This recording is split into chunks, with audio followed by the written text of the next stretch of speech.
hit this first topic as people continue to come in.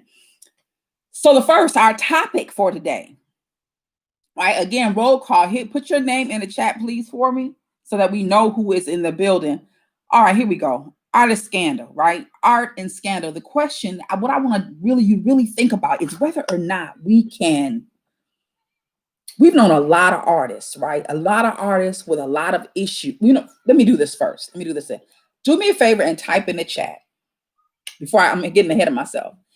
Do me a favor and type in the chat any artist who have or had had scandalous, questionable lifestyles, behaviors, or habits. And we're talking about, major stuff. And we know, we don't want to talk about people who, might maybe cheated on their wife, or cheated on their husband. But that we all know artists, whether they were actors, singers, musicians, who have some pretty sordid, stuff going on. I see Tracy from Cincinnati just put R. Kelley. Right, R. Kelley. Anyone that you can think of that had stuff that, it was just kind of outlandish. And this can go back as far as you can remember. Just put the name in the chat. Let us go over some of those names. I see R. Kelley twice. He got a hard way to go right about now, right? And what about those who on television? Oh, Kai said Will Smith. Now, I don't know a whole lot. She said Will and Jada. Now you're in another territory. All right, Facebook. If you're on Facebook, come on over here to YouTube. I'm about to shut it down right now. Click that link and meet us in Facebook. Yeah, Will and Jada Smith. Yes. I just heard something just recently about them that I had no idea of. No idea of. Anybody you can think as you're coming in, you are in the chat. First, tell us. Well, you ain't got to tell us your name because I can actually see it now, and we're already in here. So let me know. Oh, that's a good one, Tracy. Bill Cosby. We're talking about naming anybody that you can think of in an entertainment industry, as far as your mind can remember, who has a scandalous past, right, or a scandalous, at least a reputation. Not necessarily, he cheated on his wife, she cheated on her husband, but a scandalous reputation. Okay, so we're talking about. Well, you let me know what we're talking about. So far, I see in the chat Bill Cosby. I see Will and Jada Smith. R. Kelley comes up twice. Anybody else? Anybody else? I know there's more people in here than that. I'm looking at the numbers. Come on, y'all. Roman Polanski. Oh, that's good. That's good. Roman Polanski. Anyone else? So we know it's not all tied to black folk, is it? Roman Polanski is there. Who else? R. Kelley, Will Smith, Jada Smith, Bill Cosby, Roman Polanski. This is not on my paper. I'm gonna say this off the top of my head though. What about Elvis Presley? Y'all know he married that baby, right? She was not even grown. Got her from her parents. I believe she was 14 or 15 years old when he picked her up. Oh, Tracy said Marvin Gaye. Now, see, I don't know that. I don't know anything about that. Whoa, I take it back. I'm not take that back. I do. I have heard about Marvin Gaye and his I heard something about that he was a cross dresser for one thing. I didn't know his wife was young. Tracy from Cincinnati said his wife was young. I didn't know that. Corey. Hey, Corey, what's going on? Who's the guy that married his stepdaughter? I think two guys did that, didn't they? Didn't Morgan Freeman do that? Somebody let me know in the chat. I believe Morgan Freeman was one, and or at least the girl that he raised. Kai said, yeah, and then the other one was, what's the guy's name? The Jewish guy who is long nosed, little short man, who is a Hollywood director, have been for a long time, very well respected, a little egghead guy. The white guy with glasses. That's who I'm talking about too. What is his name, y'all? Somebody got to know. Little short guy, long nose.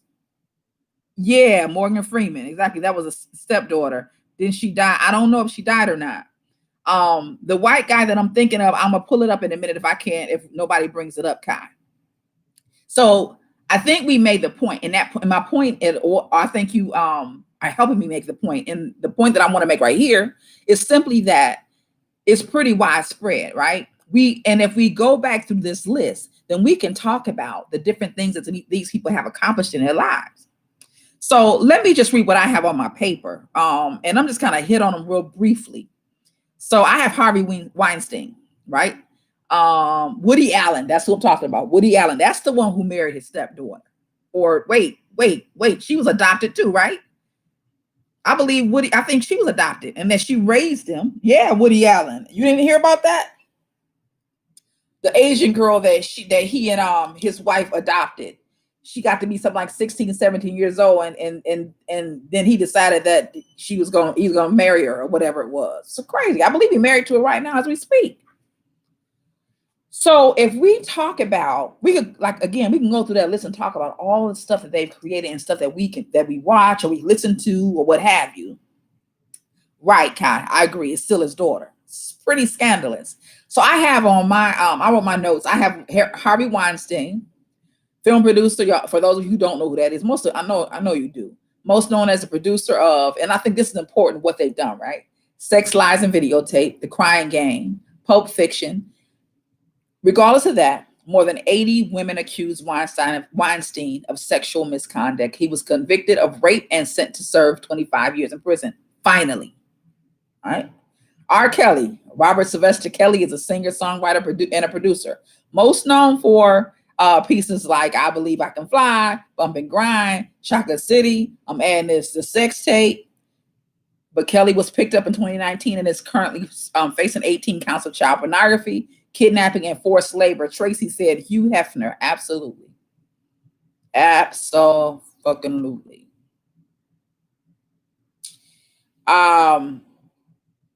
Yeah, kidnapping and forced labor. That's R. Kelley. Bill Cosby. William Henry Cosby is a stand-up comedian, creator, actor, producer, most known for his work in I Spy. Some of you may not be old enough to know this, but Bill Cosby was one of the first Blacks to have a leading role on mainstream television, and that was I Spy, right? And of course, I'm sure everybody knows about Fat Albert and The Cosby Show. I don't know, some of you may be a little too young to know also that he produced and directed, or partly produced and directed at least a series of Black exploitation films that really weren't that exploitive in comparison to some of the others, but along with the pretty boy. He was a pretty boy at the time. I'll think of his name in a minute. But he also those were also some of his accomplishments.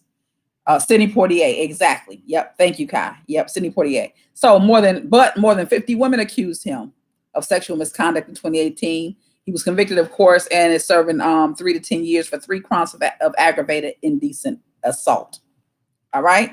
Now we can move on to lately what has blown up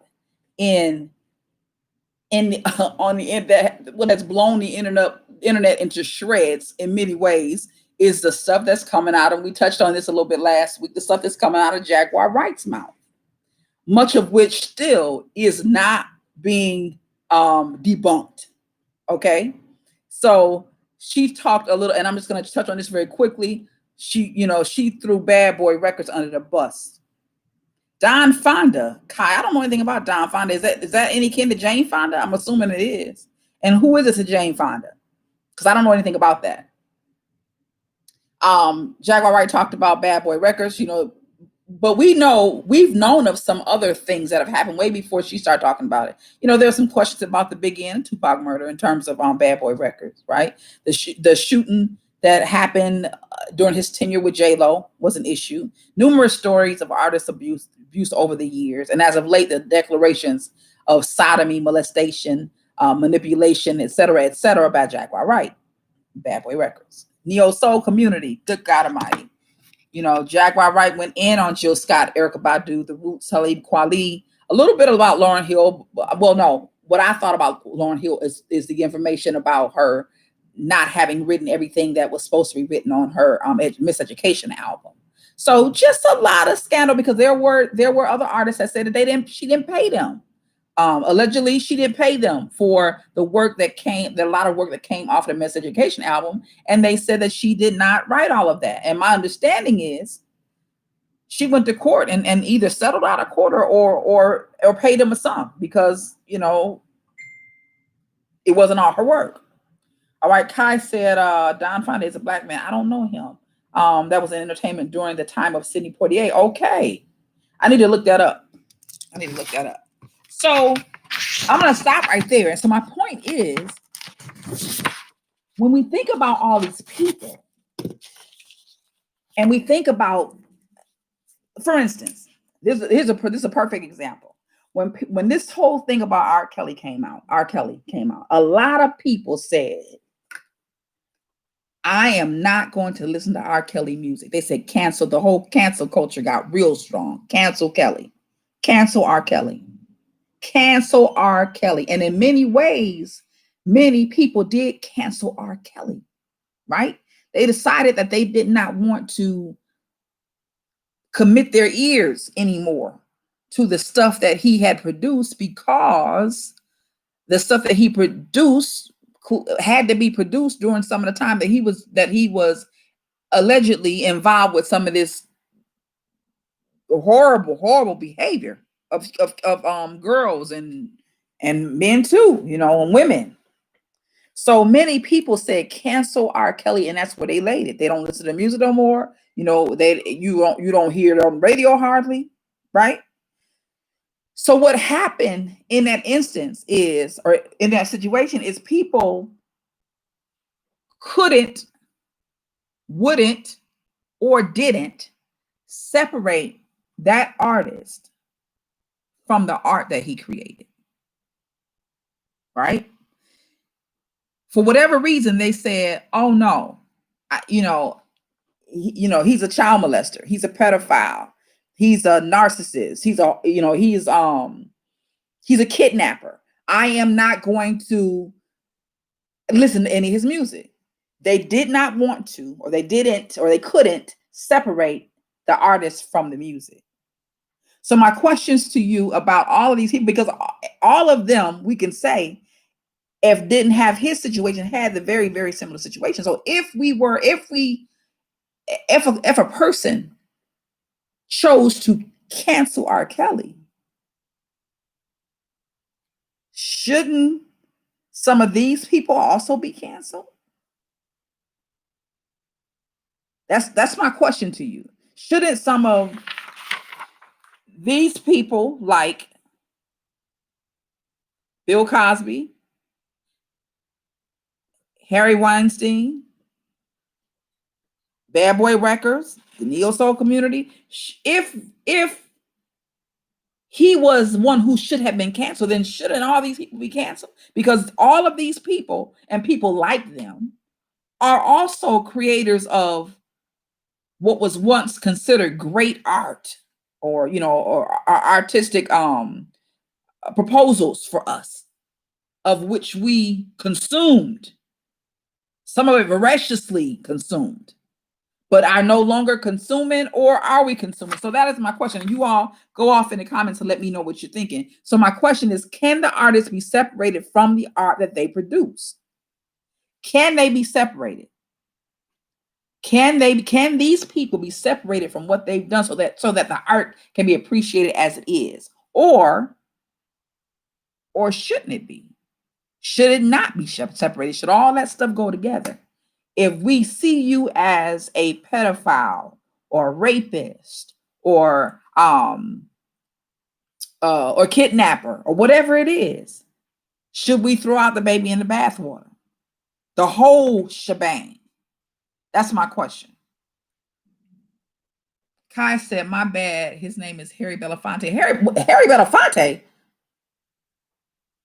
There was some scandal. I didn't know there was some scandal around Harry Belafonte. What?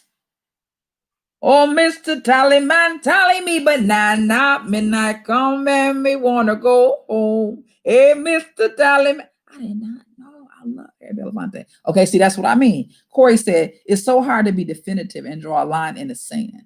Does my personal life have anything to do with my job performances? And what's good for the goose is good for the gander. It's interesting. However, Corey, okay, I'm gonna come back to that. Tracy said some of those same celebs that canceled Kell's music will stand in a stadium and sing the national anthem. Knock it off. You sound like my soror, my New Jersey soror. Knock it off. Knock it off. Kai said the mixed racial issue. What about the mixed racial issue, Kai? Let me know about that. It's so hard to type. She said, okay, let me go back to what Corey said. She said, it's so hard to be definitive and draw a line in the sand. Does my personal life have anything to do with my job? That's an interesting thought. That's an interesting thought. Maybe it doesn't, maybe it doesn't. But I will add this though. I would say this.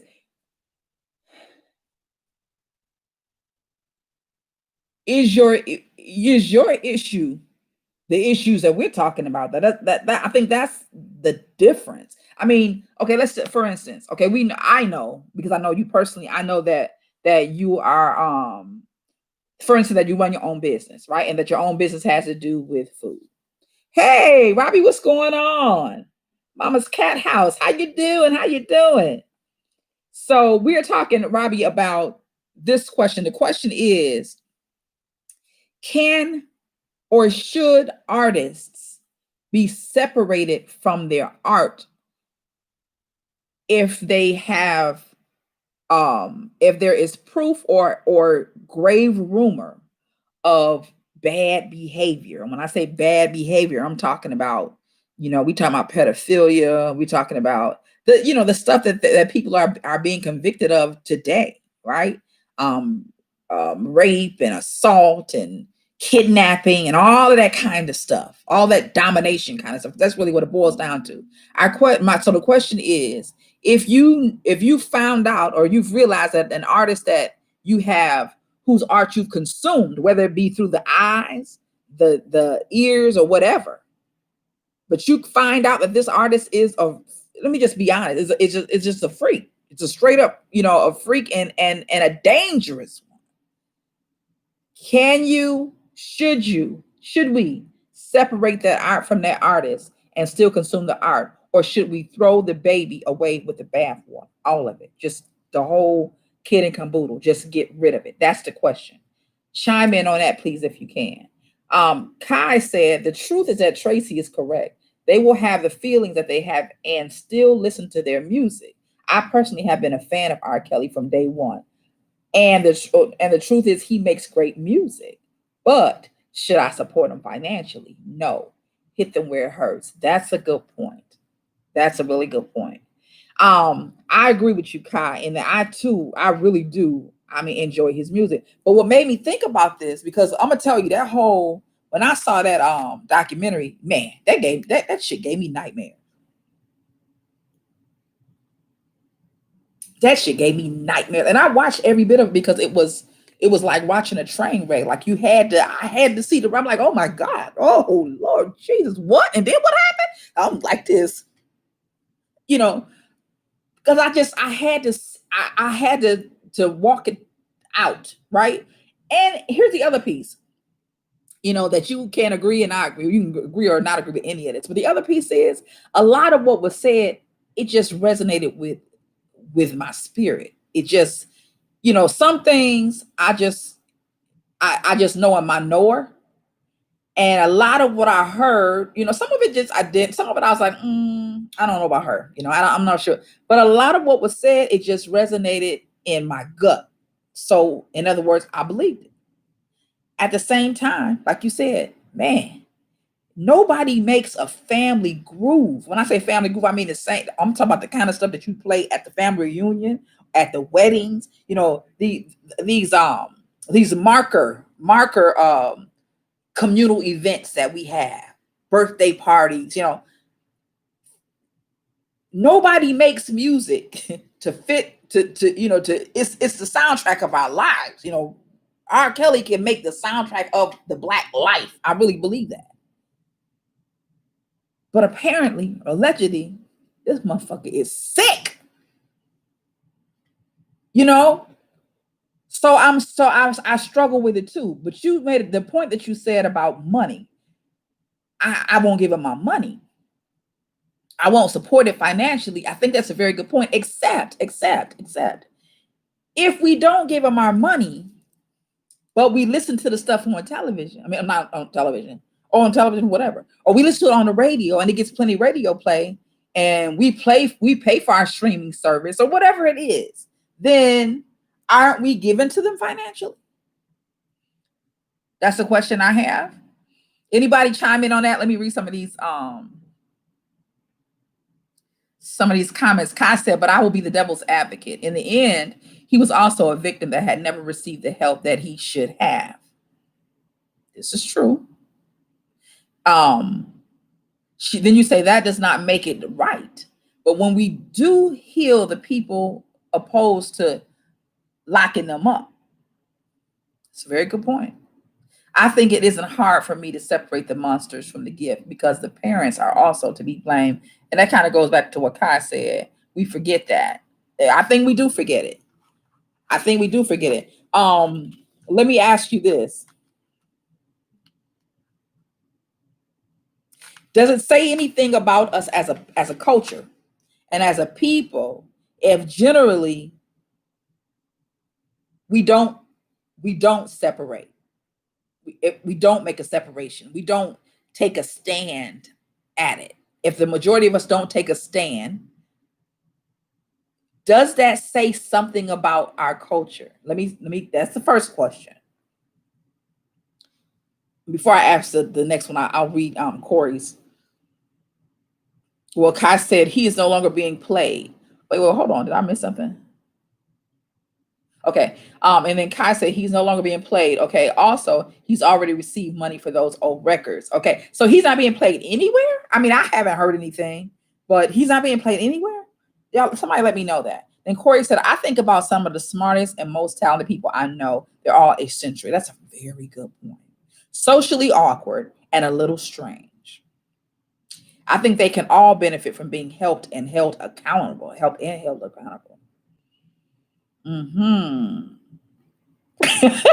Tracy said, I will never stop listening to Step in the Name of Love. That's what I'm talking about. Some of that stuff you like, oh my God, I haven't heard any of his music anywhere, really. But if you do, Kai, you're gonna be like, because you can't help it. It's like you can't help it when you hear, and it's amazing that somebody could how can you say it? Somebody could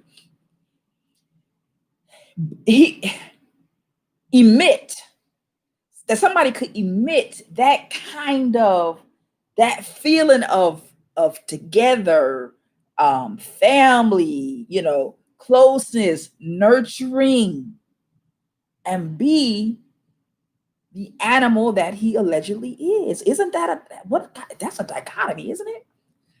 That you could, in your gift, this is interesting. I'm thinking of something else now, but in your gift, you can emit that kind of feeling that makes everybody want to be together. Everybody want to revel in being with each other and being with family and being with community. And allegedly, his lifestyle was a complete opposite of that. It was like it's like two sides of I was gonna say the same coin. I'm gonna say a different coin. It's so different. All right. Okay. So Corey said she's heard him on Sirius, not as often, but I have heard him. Kai said, well, Sirius is different. Yes, you are correct. I will. And he had a gospel vibe, right? That to him that I love prior to the allegations. You're right. You're right. No, separation is a personal choice, sort of like wearing a mask or not. Interesting. So now here's my next question to you. And I don't know where I am on it, but I will be honest and say what I just said. I don't play the music, but if somebody, damn it, if they turn on any of that, I'm like, oh, You can't, it's hard to, it's just hard to. Okay, here's my, now I'm gonna play devil's advocate for real. If we choose not to separate, and this is my last question on this topic, but if we choose not to separate the two, then are we sacrificing the vulnerable so that our ears and our eyes can be tickled? I'm gonna say it again. If we choose not to separate, are we sacrificing the vulnerable so that our eyes and our ears can be tickled? And we so, how are we, if so, how are we any better than the offenders? Or how are we any better than those who sat around and looked at it and watched it and didn't say nothing? Or a better example would even be this. I thought about this earlier and I thought, oh my God, but it's kind of like this, I think. Isn't it kind of like knowing that, say for instance, you live somewhere and you know that your neighbor is being molested or beaten, or your child is being molested or beat, or you understand what I'm saying? And you turn a blind eye like all them folks on the Tyler Perry movie, act like you don't see and don't hear nothing. As long as the man is bringing in the money, is it any different than that? Because if we know, or they knew, when I say they, now I'm talking about those who were around him during his, when he was doing his thing. If we knew, we know, and they knew, and we turn our eye and say, "Oh, but that sure sound good," and get to going, are we any different than that negligent, dangerous parent who knows that their child is being abused or molested, or something ungodly, and don't say nothing, as long as, well, he taking care of us though?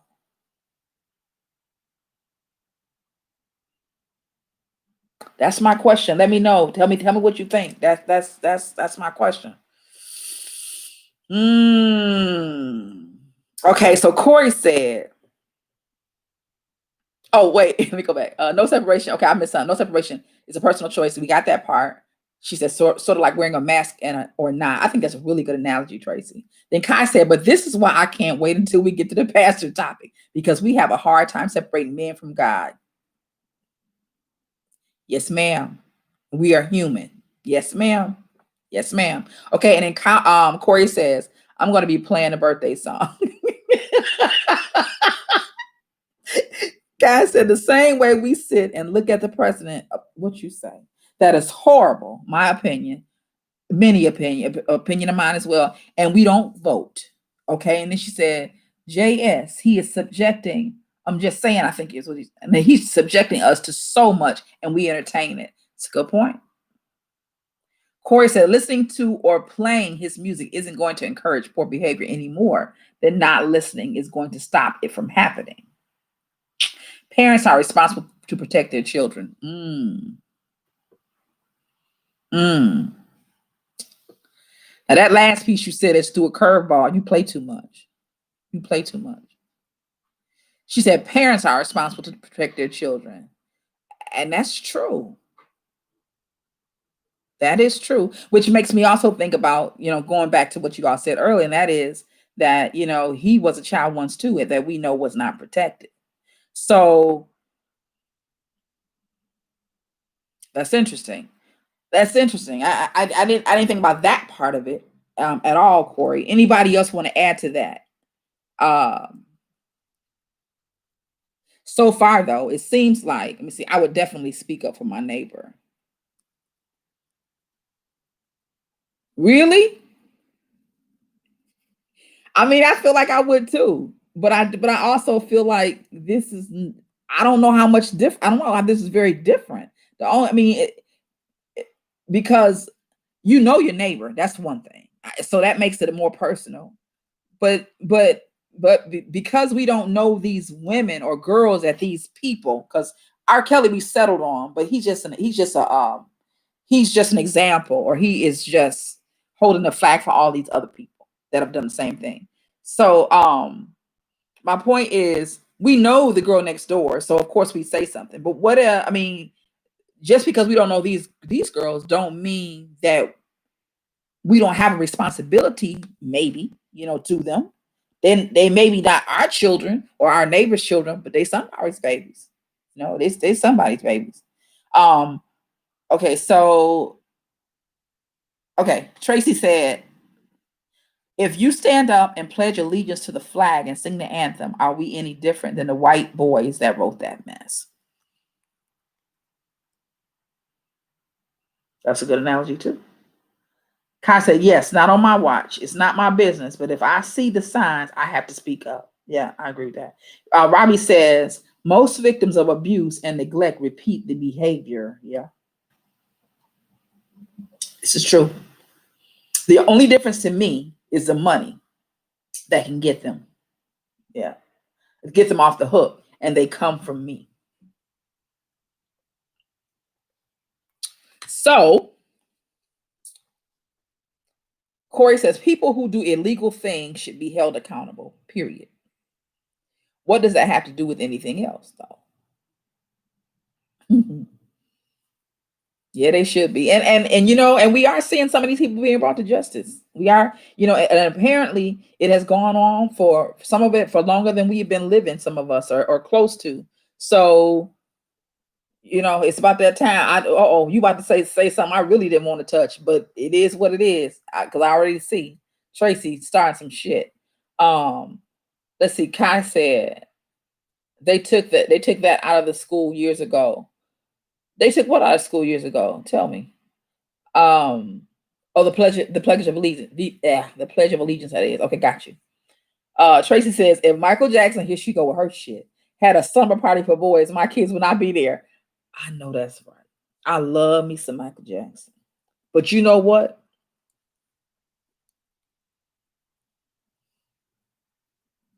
His ass. All of that shit. You know what? With that scripture, what's that scripture in the Bible that says, don't let your good be evil spoken of? That's how I felt about Michael after a while. I sure didn't want to give it to him, but after a while I said, listen, if you ain't fucking them babies, stop looking like it, right? Stop finding yourself in a place and you looking guilty all the time, okay, yeah. Yeah. Okay, and then Robbie said freaks like to be freaked. There's nothing wrong with being a freak. Well, Robbie, I agree with that. I do agree with that. If you freaking with another consensual adult. But all of these apparently these people were not doing that. But hey, I ain't got nothing against the much freak as you want to be. That's fine. And then she said, I love Michael Jackson too, but my kid wouldn't be spending the night with any grown man. I know that's right. For what? What you got in common? It's kind of like when and I know y'all have seen those clips of that one particular clip when Aaliyah and R. Kelley, y'all remember this back in when they were on 106 in Park, dressed alike, and the rumors were out that they had been married, and I think Free asked one of them about being married or something. I mean, were y'all married or something like that? But the point is, she said they both say basically no, no, and she says Rob is just a really good friend of mine. He's my best friend, and I was thinking, fuck, you got a grown man friend for? How is a grown man gonna be your friend? I knew then something was wrong with that. Oh no, he's my best friend, and he like, yeah, she just, she a real good friend of mine. How's she gonna be a friend of yours and she half your age? She can't be your friend. She can't be your friend, and because you're a grown ass man, you can't even be her mentor, really. Not unless there's a third party involved. Yeah, it's a lot of sickos out there. You're absolutely right. Kai said, shit, yeah, sick. Corey said, my baby wouldn't be at NJ's either, but that's my responsibility. Corey, you're right. I think you done about sum this up. I think you're right about that. He wouldn't be making music if my baby got caught up in that mess by some crazy fluke. I'll do the time. He'll be dead. I know that's right. Robbie said her mama shouldn't have let her marry a grown man. Yeah, according to Jaguar Wright, I'd heard stories about that before, but just recently, past month or so, according to Jaguar Wright, She didn't want to speak a whole lot on that situation, but she did say what she did was spoke around it as if she didn't want to get in trouble, say anything in particular. But she actually said, I think the term she uses, she said, I don't want to dishonor their family, I think is what she said. But mostly, Robbie, she went on to say that there were things going on that their parents were not aware of. And then she gave an example. And she said, you know, she said, you don't understand how sordid and how demonic, I think the term she used is, how demonic this whole entertainment system is, right? She said, they'll have the mother. This is what she said right when the woman asked her, when the guy asked her about Aaliyah's situation. She said, they'll have the mother in the kitchen drinking $30 coffee, I think she said, fancy coffee, while somebody else is molesting the child in the bathroom. And then at the same time, she said, in the same house, and telling the child, you cannot say this to your parents. If you tell your parents, we're going to have to kill them. So this can never get out. And they think, she said, the parents think that they're in there working on, or in the back working on a particular part for the song, or a particular part for a role that they're going to play. She said, and people are all milling around making sure that they can get done what they need to get done while they have you completely distracted. So I'm saying all to say, I don't know if she let him get married. I think she got caught up in the wheel, sound like to me. All right, let's see. Okay, and so then Robbie says, but I still listen to MJ and R. Kelley. Okay, and then Robbie says, I don't care what they allegedly did or did do. Yes, we do. And then Kai said, but that is the whole point. A lot of those parents wanted to get their girls a head start. I think you're right, in the business, and now it has turned on them. Yes, it's wrong, but I honestly feel that most of them knew what it was. Tracy said he should have been Mr. Kelley to her, period. Exactly.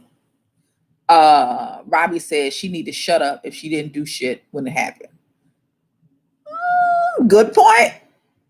That's a very good point. And yeah, it's a very good point. Let's see. Kai said, sorry, but it's true. You can't be that distracted. Let's be real. Okay. Robbie said that goes on in real life, not just the entertainment field. I did CPS for 16 years. I know it does. I worked in the field for probably about 3 years and before I started teaching.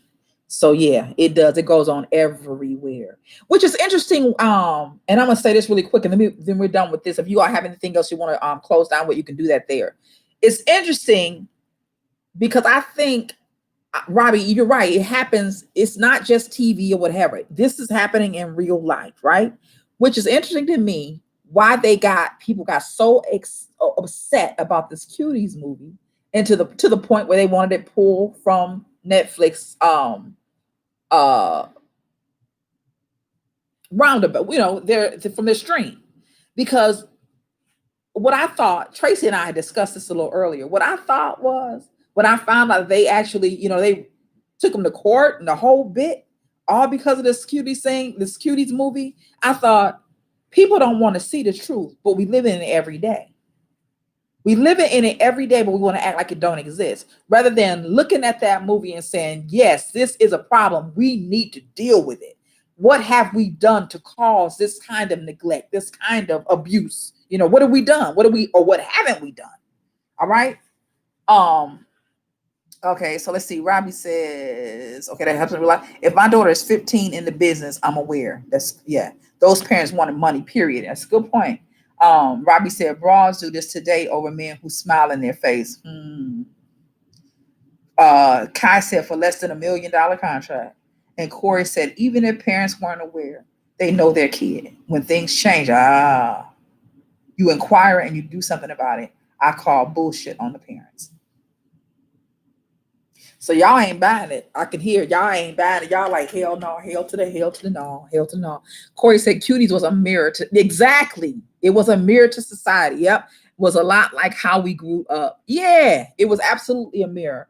But they didn't want to, you can't handle the truth. They didn't want to see the truth. And all that fussing and fighting and arguing was because you didn't want to look at yourself rather than dealing with it. You know, if you look in the mirror and you know you can gain more weight than you want to gain, or you look in the mirror and you see your face all tore up with pop marks and stuff, all that damn pop that you drinking. Ain't no need of you getting mad at the mirror. Ain't no need you getting mad at the Coca-Cola man, Coca-Cola company. Ain't no need you get mad at McDonald's fries. You just have to make a change. That's it. It don't make sense for you to be rerouting your anger somewhere else because it don't help shit. And that's how I feel about that whole uproar about cuties. It ain't helping shit. Okay. And then I think the last one is Robbie said, "I'm telling you the truth." So that's that. That's that. I will wrap that. We'll wrap the topic up with that. Thank you all for your participation. Do me a favor, please, and share this stream. Share this stream so we can invite more people into the chat. Thank you all. I want to thank you all for helping me to build the channel. I don't know if you all heard, but I said that when we first started this 4 weeks ago, I think I had 64 or 69 subscribers, and we're up to 430 last I checked. So thank you very much. People are watching the videos, although they're not on all the time with us in the beginning. They watch them over the week and they share them over the week. So thank you, thank you, thank you, thank you, thank you. So what we said, Robbie said, and women don't have to be on drugs. They will offer their kids just to keep a man. This is true. It's true. So we got work to do. We have a lot of work to do in our community. That is for sure. A lot of work to do. All right, so moving right along. Before I do that, I had said I was going to do this before and never got around to it. So I specifically made me some notes so that I can take care of this this week. So the thing is tea. Let's talk about tea. Our show is Topics, Tantrum, and Tea. At the end of, toward the end of the show, we pour a little tea, which we're gonna have to do with pastors going wild, but we also sip a little tea. So I'm gonna talk a little bit about the tea I'm drinking tonight. I don't know what kind of tea you're drinking tonight, but please share any herbal medicinal tea that you might drink, because we are living in a time and space, and I don't think it's going to change anytime soon, where we need to do whatever we can to boost our immune systems, right? One of the things we can do is drink tea for wellness, right? And so tonight I'm drinking green tea with soursop leaf tea. Now, green tea you all know about, but I'm going to give you some of the benefits of green tea. It contains healthy bioactive compounds. It may improve brain function. It increases fat burning. It's an antioxidant and may lower the risk of some cancers. It may protect the brain from aging. It may reduce bad breath. It may help prevent type 2 diabetes. It may help prevent cardiovascular disease, and it may help you lose weight. We heard that before, and it may help you live longer, right?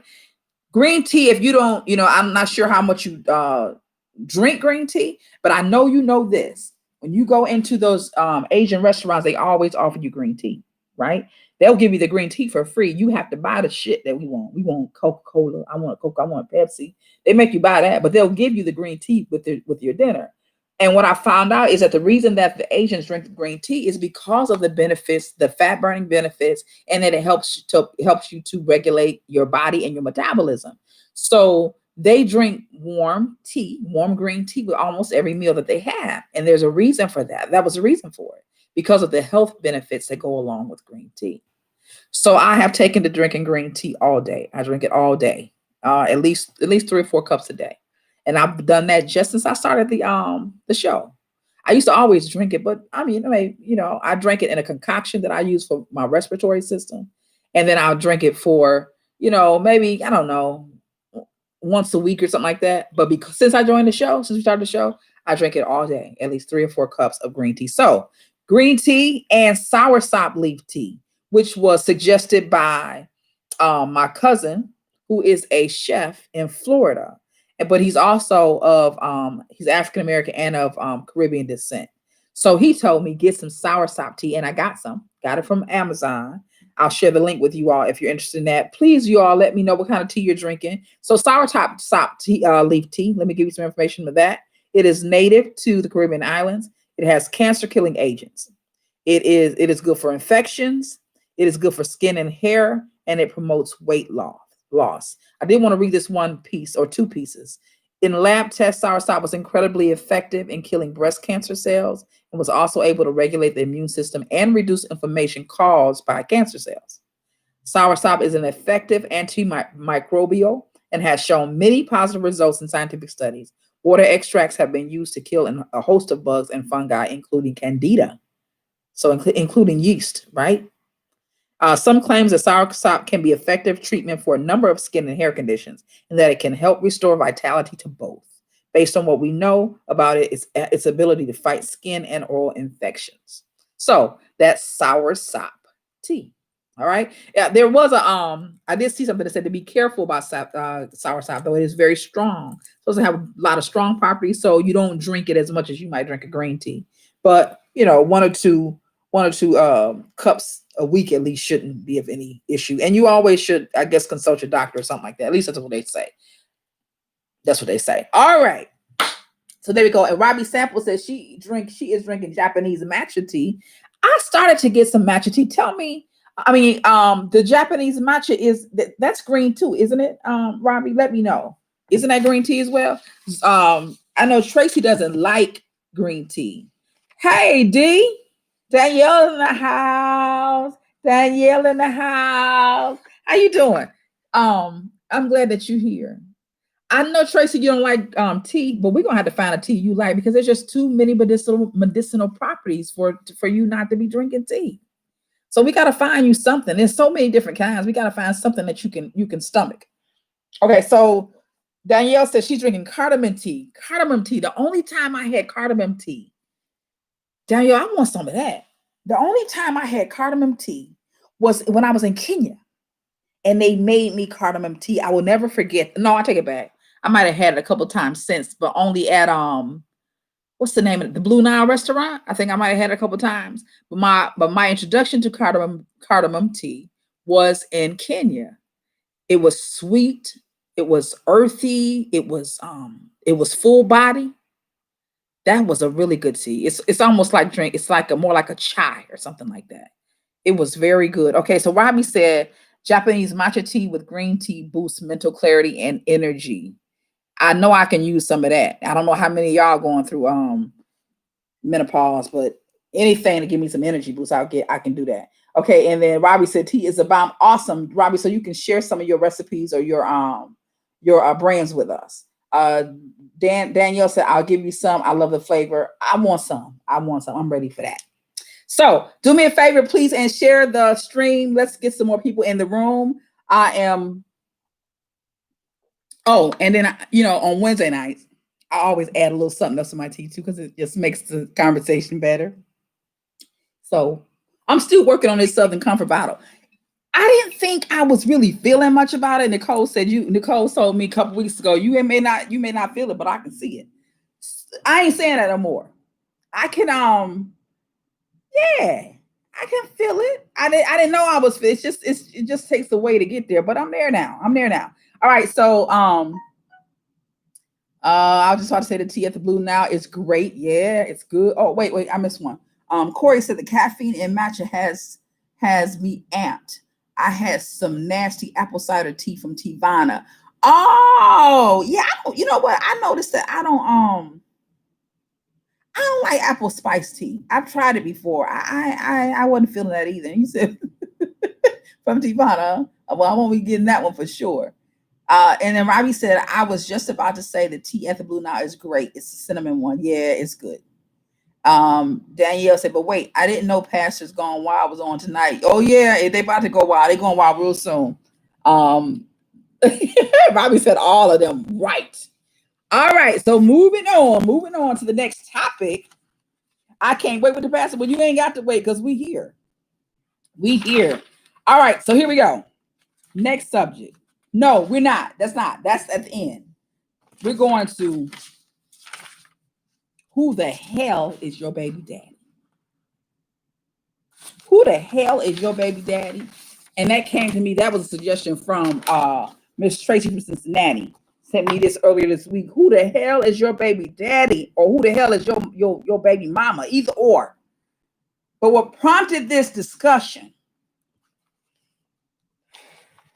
is this article. I'm gonna have to read it to you. It's not very long, but I'm gonna have to read it to you because I can't do it no justice. And this happened just a few days ago, October 8th. So we're not talking about it a long way back. All right, October 8th. Child. So let me ask you this first. Here's a question, and then I'll read the piece. When you think, and I want you all to type what you get, what you come up with in the chat while I prepare to read this piece or while I'm reading the piece. But here's a question: when you think of a baby daddy or a co-parent, or so baby daddy, baby mama, and it could be a husband. The only reason I said baby daddy to begin is because of the case I'm about to talk about, right? When you think of a co-parent, leave it at that. What traits or what kinds of adjectives come to mind? When you think of or you imagine a co-parent, what traits or what adjectives come to mind?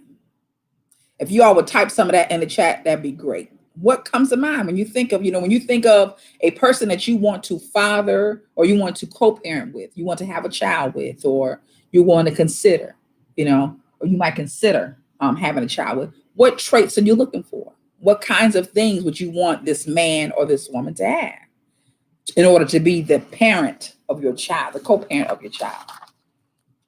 Just type those in the chat. I'm going to freshen up my cup. And we're going to get started. What adjectives, what things come to mind? What do you think of when you think of the kind of person that you want to, or you're willing to, or you'd like to co-parent with? Some of you may already have children. In that case, what kinds of things do your adjectives with your what adjectives do your co-parent have that you like, that you appreciate, that are expedient for raising children? And while you think about that, I'm going to go ahead and start reading this case. Las Vegas man arrested after refusing to break window on his car to save one-year-old daughter's life. Sidney Deal, 27, of Las Vegas, was arrested after leaving his now deceased one-year-old daughter in a hot car for possibly over an hour. This is from the Post Millennial. Sidney Deal, 27, of Las Vegas, was arrested after leaving his now deceased one-year-old daughter in a hot car for possibly over 1 hour. Deal didn't want to break the window to save his daughter, Saya Deal, and refused help several times, saying he didn't have the money to fix a broken window or call a tow truck.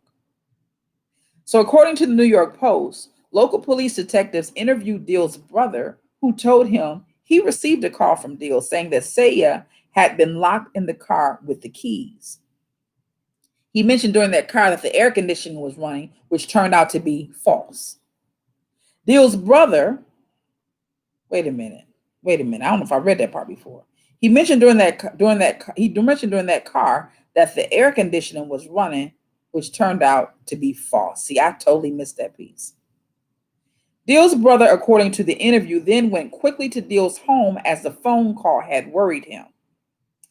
Arriving at the scene, he immediately wrapped a piece of cloth around his hand to break the window, but Deal stopped him, saying he didn't have money to fix the window.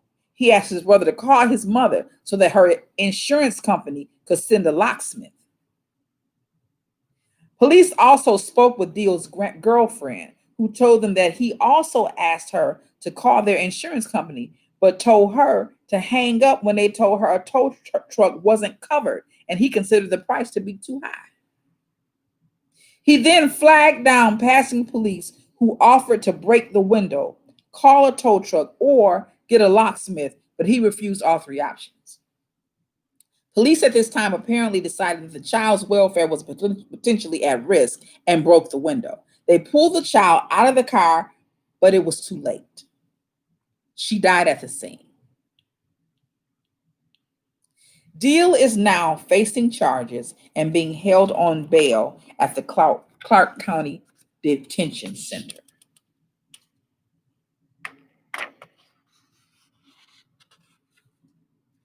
So that story prompted the question, who the hell is your baby daddy? Who who did you who have you chosen? Who have you chosen to be the father of your child?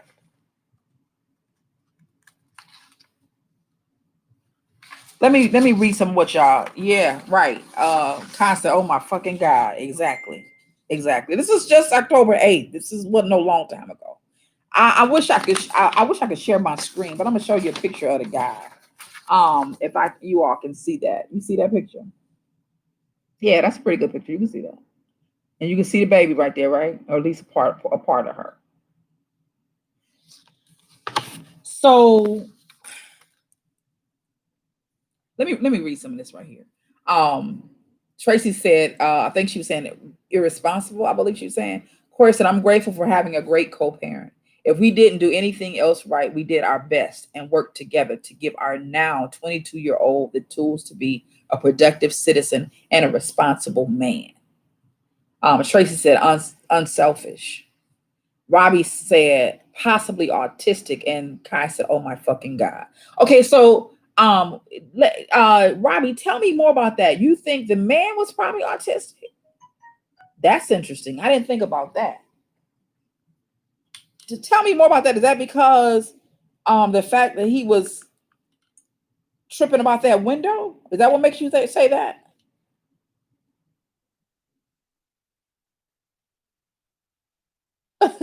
Sharice, I just got your message. Okay, I'm glad to know you in the thing. Kai says, so sad, but this is what some women run to, the materialistic type of man that thinks only about the car. Exactly. Exactly. Which is why Corey said that dude is a chump. It's nothing new and didn't surface when that's what I'm saying, when he's allowed to his baby to die. Right.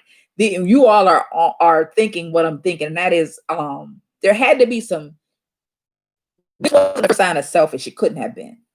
That's why I'm asking you all about traits. How about we lock him in the car? Danielle said, right, in Nevada heat and leave him in there. Exactly. Tracy said, baby, listen, what in the world? When I saw this, I think Tracy sent it to me by text first. She texted me and said, take a look, or sent me the link or whatever. I looked at that. I was in the bathroom sitting on a toilet, like, mouth just hanging open because I couldn't believe it. I couldn't believe it when I first read it. I thought, and I kept thinking, what could he have been thinking? What is going on? And the first thing that came to me was exactly what you two mentioned, Kai and Corey, and that is his selfishness.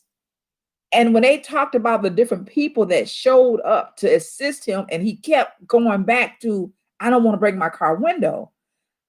I said, this guy doesn't even have the capacity to think about his child's life more than he can think about that window, that his new car.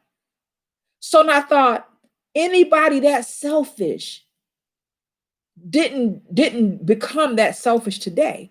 There had to be signs. There had to be some indicators that this guy wasn't capable of loving or of caring for someone, right? Let me read some of this. Um, Let me go back to Kai says, so sad, but this is what some women run to the materialistic type of man. I want to say that again because I had to, that thinks only about his car. Robbie said he's slow in some kind of way, whether he's been diagnosed or not. Okay, that's interesting. Danielle said, how about, okay, okay. All right, so I'm repeating. I just realized that. Kai said, which probably only goes to certain places, can't be with certain types and won't do certain things. Robbie says because he was so very rigid. That's what makes her think of, okay. Oh, and Kai is talking to the same question I had about autism. Okay. My great nephew is autistic. Okay. This is so disturbing. Kai said, I am shaking right now. That's how I was. I couldn't get off the toilet. Tracy said he's just selfish, flat out. That's how I saw it, Tracy. I didn't think about any underlie other than selfishness for me, I thought that's what I saw as a driving factor. Um, but Robbie and Kai are on something different. I didn't think about that. Kai said, because truth be told, and I know firsthand, people change so much after separation. Uh-huh. Uh-huh. Corey said everybody who was on that scene while that baby was alive needs to be held accountable. I agree with that. He would be mad at me. I agree with that. Robbie said some people just don't have the capacity to think. Hmm. I bet there's something wrong with him. Oh, there's clearly something wrong with him. That, yeah, there's something wrong with him. That's for sure. Is there something wrong with him, a mental issue, or is there something wrong with him, the just the lack of the ability to care, just a sociopath? But I guess that's something wrong with it too.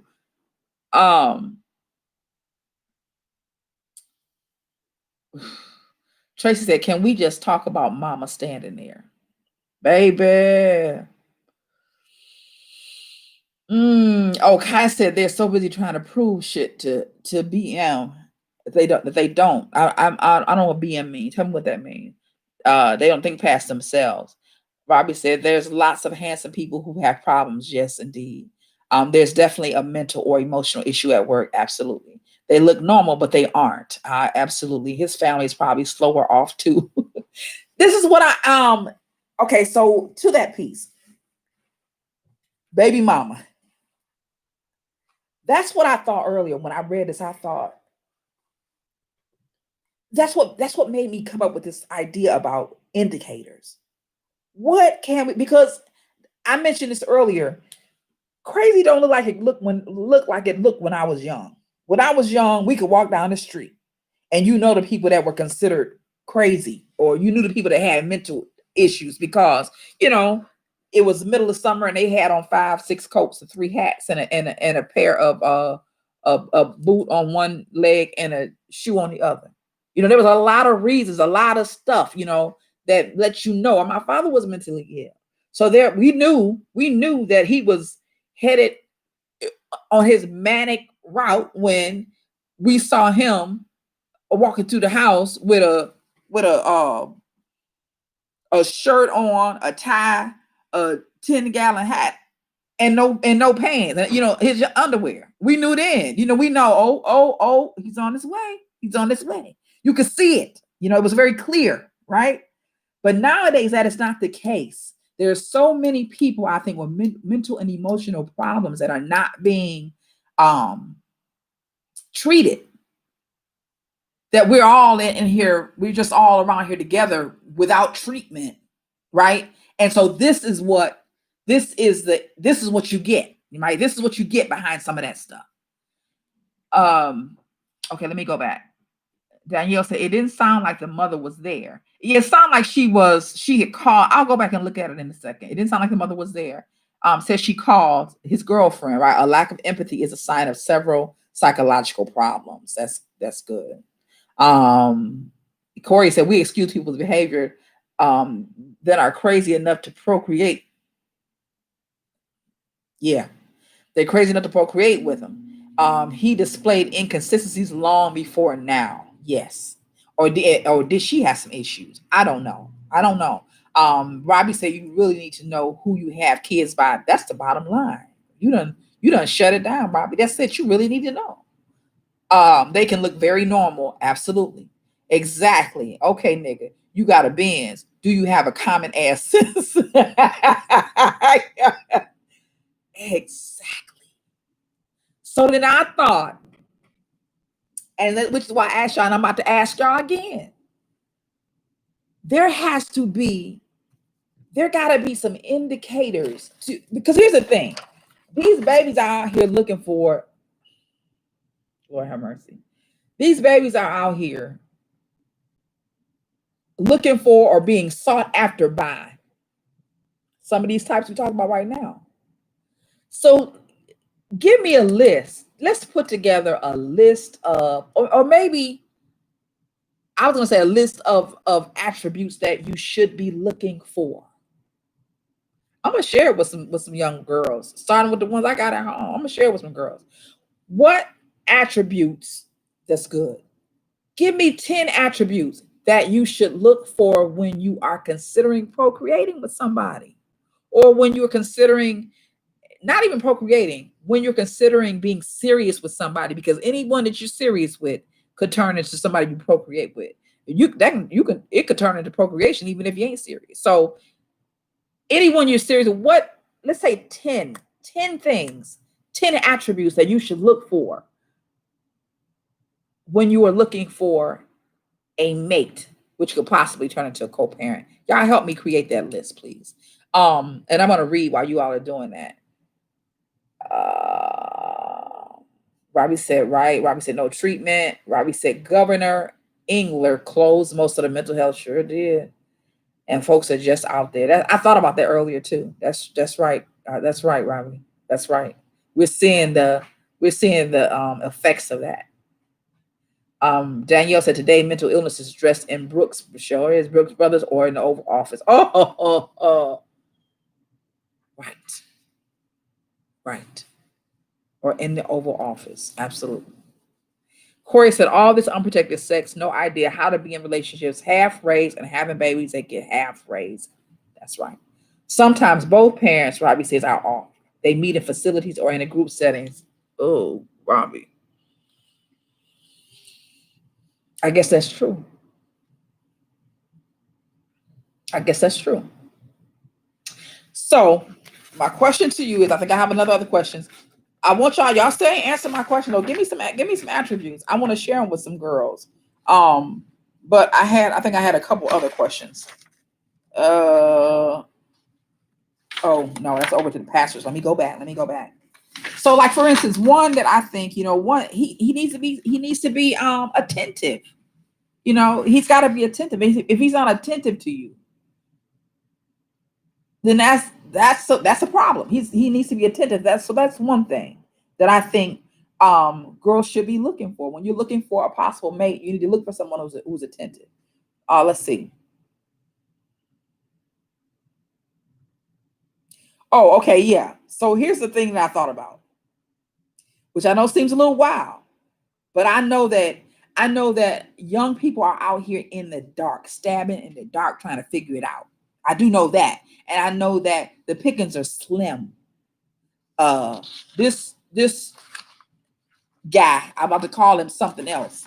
I don't know what the situation is, but Sidney Deal is a perfect example of the fact that the pickings are slim, right? Super slim. So consider this. Is there a way? Is there a place for it? Should there maybe a place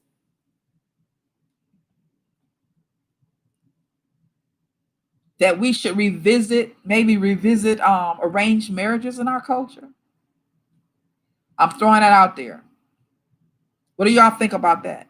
Should we maybe even consider arranged marriages in this culture? Let me know what you think about that. Let's see. Let me go back. Okay, you all are giving me information now. So Robbie said all you have to do is sit, wait, and pay attention to cues. And I think the operative word here is wait. You're right, because if you wait, you're gonna see. But they too in a hurry. So okay, so the first one thing is I'm gonna start writing them in here. Okay, so one is patience. Gotta have patience. Two, I'm gonna say look for attentiveness. Let me go back and read the rest of what Robbie said. Sit and wait and pay attention to cues. Folks ignore what they see. My Andrew told us a long time ago, believe what people say they are. That's good. Kai said, to be honest, Vicky, like your last example shows, it is so hard. Book does not make common sense. Broke don't make a bad dad. All I can say is ask for spiritual discernment. All right. So ask for, can I say, let's see, seek. I'm gonna say seek God's voice / discernment. Is that all right, Kai? Let's see. And that's a part of waiting. That goes back to that whole wait piece, which is interesting. I'm gonna come back there. I want to say something about that. Robbie said, ask why did they break up with the last girlfriend? Okay. So this is probably not a trait, but I'm gonna ask this. Be open to doing open to research. You gotta research people, right? Be open to research. Uh let's see. Bobby said, ask why. Okay, right. Okay. And Trace said, your girls should look at their parents, Vicky. Yeah, but you know how it is with children. They always think that what they have at home is just, it's all, how that is. That's just how, that's the beast of teenagers. They think that everything is great on the outside. Everything that they can't put their hand on is better than what they have until they get out there. And then you say, oh, and you realize what you had at home was the best thing you ever had. Danielle said, right. Maya said, when someone shows you who they are, believe them the first time. Absolutely. Robbie says you have to watch them, be attentive to them. Much tentative to much can be possessed. That's a good point.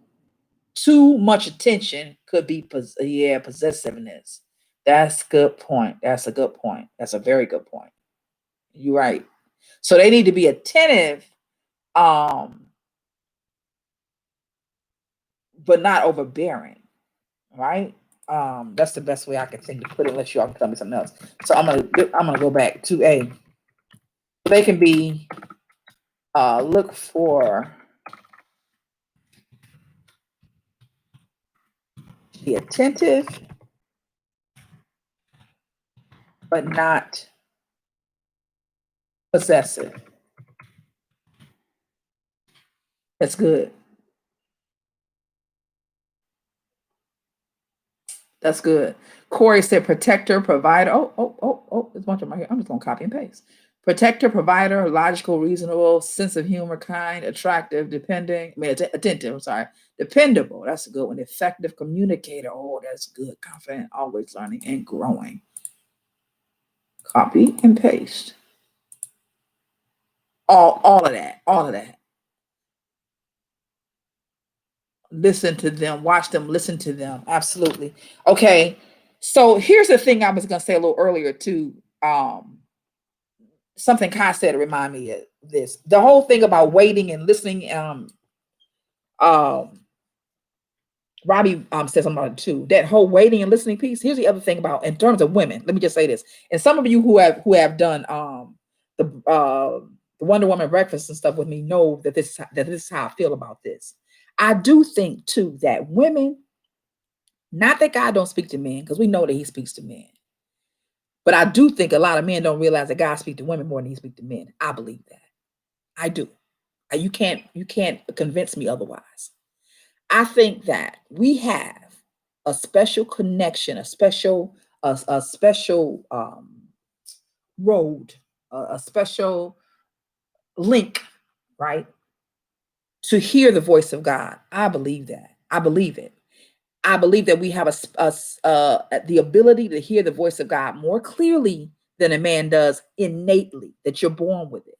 Now, we also the ones who will ignore it more than anybody else, especially when it comes to love affair. When it comes to affairs of love and affairs of the heart, we will oftentimes not pay attention to that still small voice that really is God speaking to you. Which is why our mothers used to say to us, go with your first man, because really that's your God mind. Go with your first mind, stop second thinking. And whenever you're in relationship, whenever you're in, this is my personal experience, and I'll tell anybody until I find out something different. And at 50, I haven't yet. Whatever that still small voice is telling you that you hear when you are not busied and running and moving around, but you are sitting, like Robbie said, and listening, and Kai saying and asking for discernment.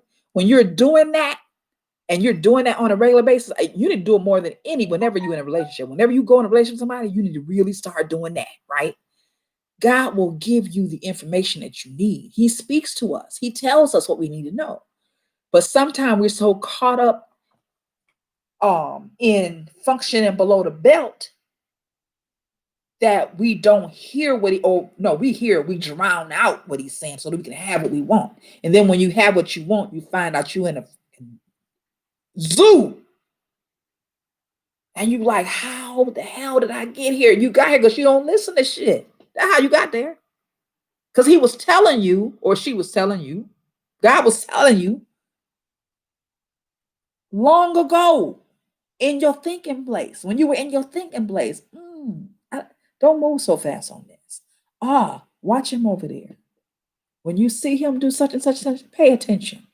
When you hear them do this or that, pay attention. But again, we get caught up in functioning below the belt instead of listening here, because really it's here. If we do that, we will be amazed at how far we could be in our lives, because God will speak to you directly. He will speak to you directly concerning whatever it is that you need to hear about. That's my experience. I don't want to get into too much of that. But I'll tell you this, though. I am really considering putting together a curriculum.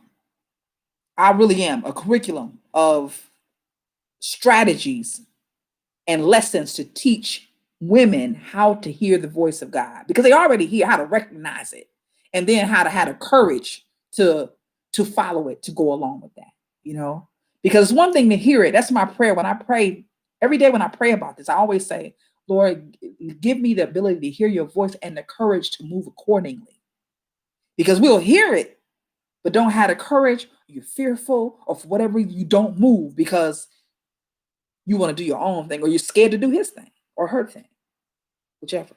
All right, I'm getting off. Let me go back and read some of this. Robbie said all of that to the protector, provider, logical, reasonable, sense of humor, so on and so forth. Robbie says women need to get advice from other men about men and stop listening to women about men. That's good. Whoo, that'll preach all by itself. That'll preach all by itself. Let me say this though, Robbie, although I think this is great. You're absolutely right. I think you're right. It's hard though, or while you're doing this, because I think that women need to do that. Women need to do this with men who see them as a sister or a mentee or something of that sort. Because when you're having these kind of conversations, these deep-rooted feeling type, emotional type conversations with men, if you're not careful, it'll move into something else, either from his direction or yours. Right? So I think you're right. I think that big brother should be able to give you this kind of information. Or if your father's open enough to have this kind of conversation with you, I think you're right. Or if you have uncles that are open enough to get this kind of conversation to you, I think you're right. That we could learn a lot more about men from men than we ever could from women. I think you're right about that. Tracy said, pay attention to how a man feels about his mother. Huge clue. Very good. Very good. I agree with you, Tracy. I think that's a very good answer. Danielle said, check his priorities, his goals, and how he treats other people. Absolutely. How you treat people who can do nothing for you is an indicator of character. Oh, that will preach. That will preach. That will preach. She said, I got goose pimples when I read that. How you treat people who can do nothing for you is a great indicator of character. I think that should be, you know what? I'm going to copy and paste this just so that everybody can see it again. Yes. Oh, said Danielle. I want to make sure I give you your credit. You all do me a favor, please share the stream, like the video. It always helps if you like and share and comment. And you all are doing plenty of commenting, so I appreciate that. But do me a favor, like and share. It helps. It helps with building the platform. Thank you very much. Okay, let me go back and see what else. Let me see. Oh, that was good. That was good, Danielle. That was good. Yes, that still small voice, Robbie said. Kai said, exactly. Robbie said, if he's bad mouthing his ex, oh, that's good. That's good. And blaming her for everything, stay away. It's always two sides. If he's blaming her, he doesn't take responsibility for his part in the breakup. That is good. That's grown folk. That's good. That's grown woman information right there. That's grown woman shit right there. That's the truth right there. That is the truth. My mother used to say, if a dog, and she would say it about other conversations, but it would ring true in this situation too. She said, if a dog will bring a bone, if he bring a bone, he'll take a bone. So my point is, if he come to you bad mouthing her, you can just believe that when he leave you or when he ain't in your presence, he bad mouthing you. Absolutely. Absolutely. Danielle said, yes, 3 exclamation points. Corey, that's a word. Vicky, we get caught up in loneliness, desperation, yeah, and lust caused by low self-esteem and worthlessness. Absolutely. And that is what drives us to people like Sydney Deal. Right. That's why I do think that support groups, women support groups are really important. I do believe that. Because when you don't, because we, our society tells us in so many ways that you are of less worth if you don't have a man in your life. We see it in movies, we see it, and don't go to church. Because if you in church, how many, I remember when I was single and I was in the church that I basically was raised in. And I didn't get married till later. I didn't get married to, I had Zoe at 34. I got married 2 years after I had Zoe. So I got married at 36. And I remember that up until then, you go to church and it's almost like they taunting you. Like they taunt you with not having a mate. So everything was the couples retreat, the couples this and the couples that, and pastor and his beautiful wife and so and her and his beautiful wife. They didn't ask us whether or not they was beautiful, because half the time they wasn't beautiful. I'm just gonna say that. Let me just say that. Half the time they wasn't beautiful at all. Right. But that's what's said. The man of God. And what the fuck is a man? What's a man? Have you ever heard that? I got so sick and tired of hearing that. The man of God. What the fuck is a man? Does everybody need an English language class? I don't understand why you keep saying man. What is that? Okay. I'm sorry. So anyway, it's almost like they would taunt single people because they weren't, so I'm saying all that to say, we keep that all over our society. So it tells us that if you don't have a husband, you really ain't there yet. You really, God, I'm gonna be praying for you, which is not the case, which is why I really, really, really think that it's important. The sister circle is important. The sister circle is necessary because, and here's the other thing too. There is a place that a woman can support you that no man can ever support you. There's a place that I don't care who he is. I don't care I don't care how thick his rod is. There is a place of support. There's a place of comfort. There's a place of nurturing that a man will never be able to give you. He just won't. But if you go to them sisters, they're going to be able to upgird you, give you what you need so that you can exhale, pick yourself up, and go a little further. It reminds me of, I'm gonna say this and I'm gonna go to your comments, but it reminds me of, that scene in, it's one of my favorite scenes, really.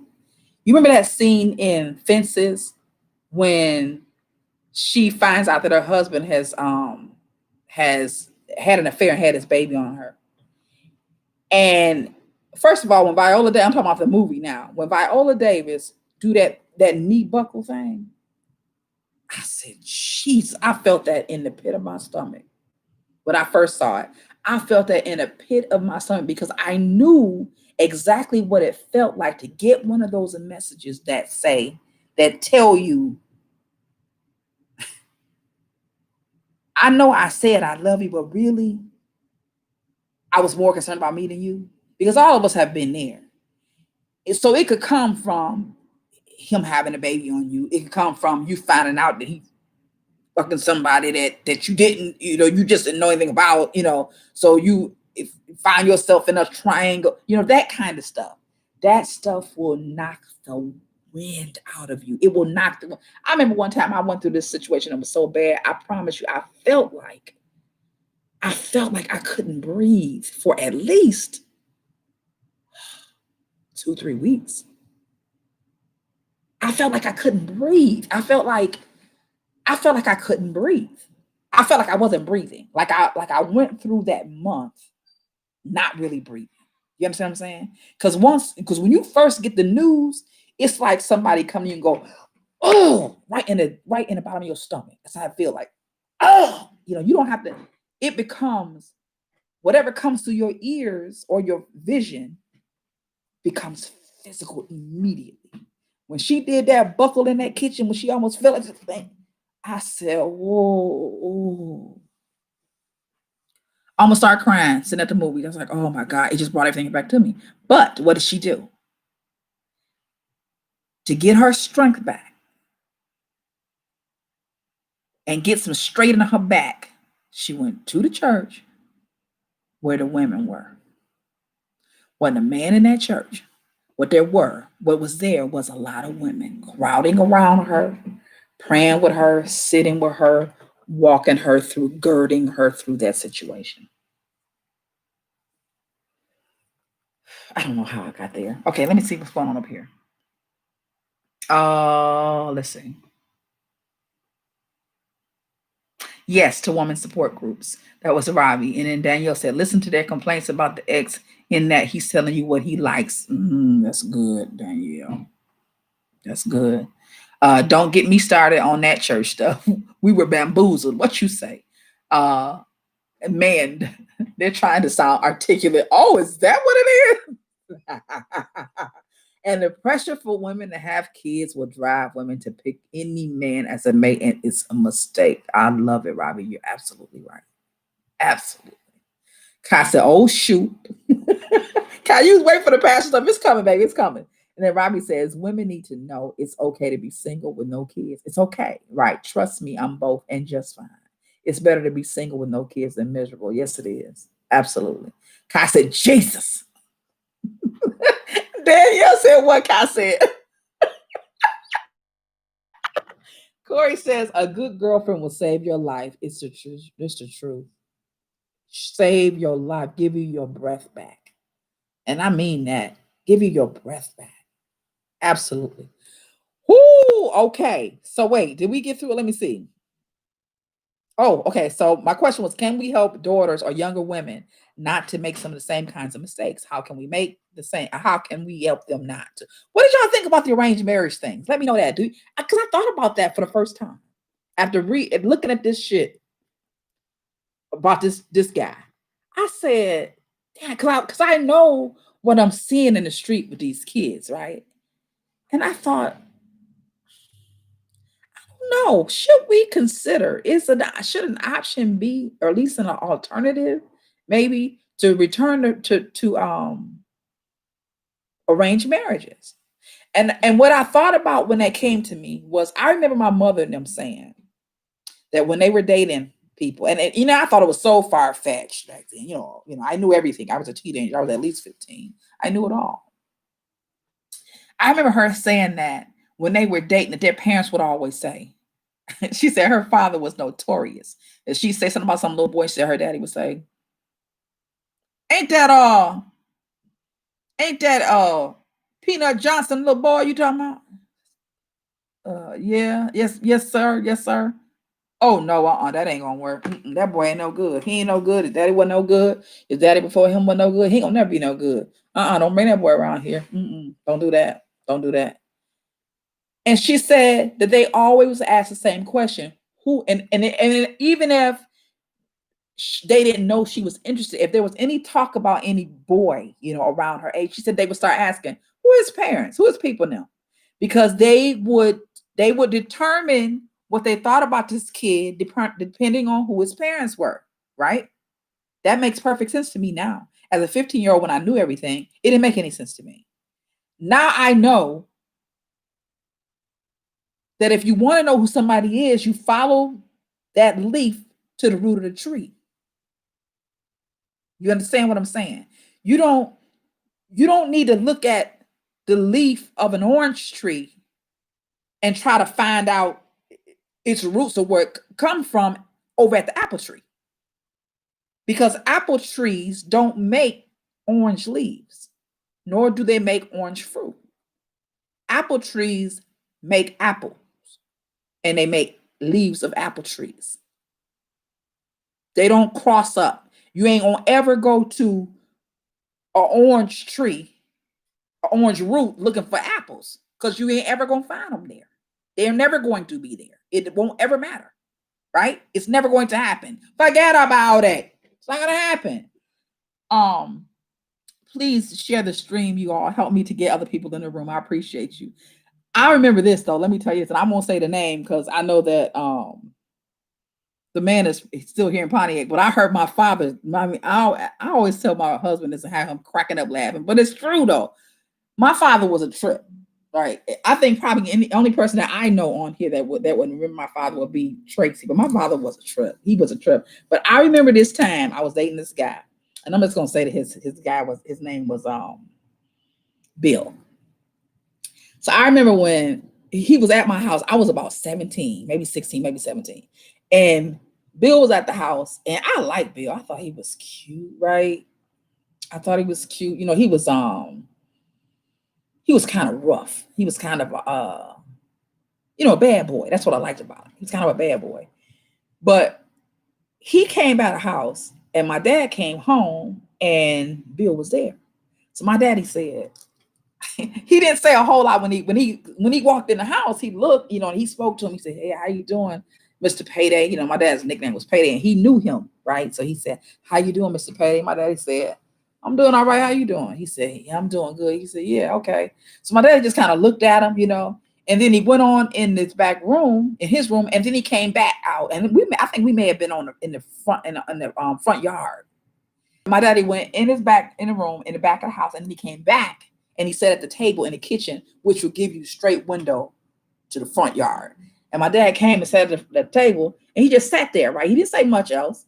So, right, Tracy said he's a quiet man. He was a quiet man, but he was a trip, right? But he didn't say a whole lot of words. But when he said something, he meant what the fuck he said. And that's what he'll tell you too. I ain't gonna tell you this again, but I'll tell you what, I mean what the fuck I said, right? So when he left, I come in the house and my daddy looked at me. He said, like this, right? Like I'm looking at this computer screen. He had a small TV at the kitchen table. So he was sitting there looking at the TV like this. When I came in, he said, wasn't that Bill Johnson? I'm making this name up because I almost said his name. I said, yeah. He said, psh.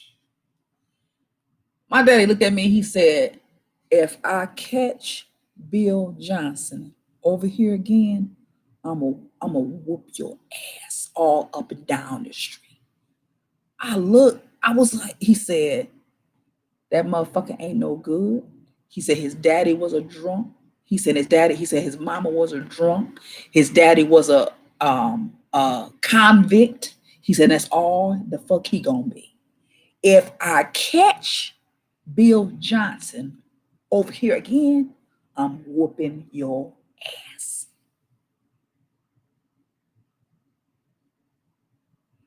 This is me. Let me tell you this. Bill Johnson and 70% of his siblings went to jail or prison. He ain't been too long, got out himself from doing something like a 15, 20-year stint. Spent almost all of his adult life in jail.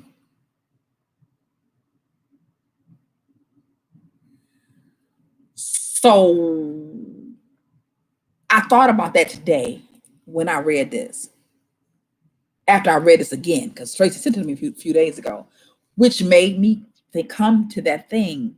Should we consider arranged marriages, because that's what arranged marriages are really about. Now, let me say this. My husband is Gambian. My children are half Gambian. They still do arranged marriages. We've decided that ain't going in my family, right? With my girls. And I ain't never going to have this discussion with them probably that I'm having with you.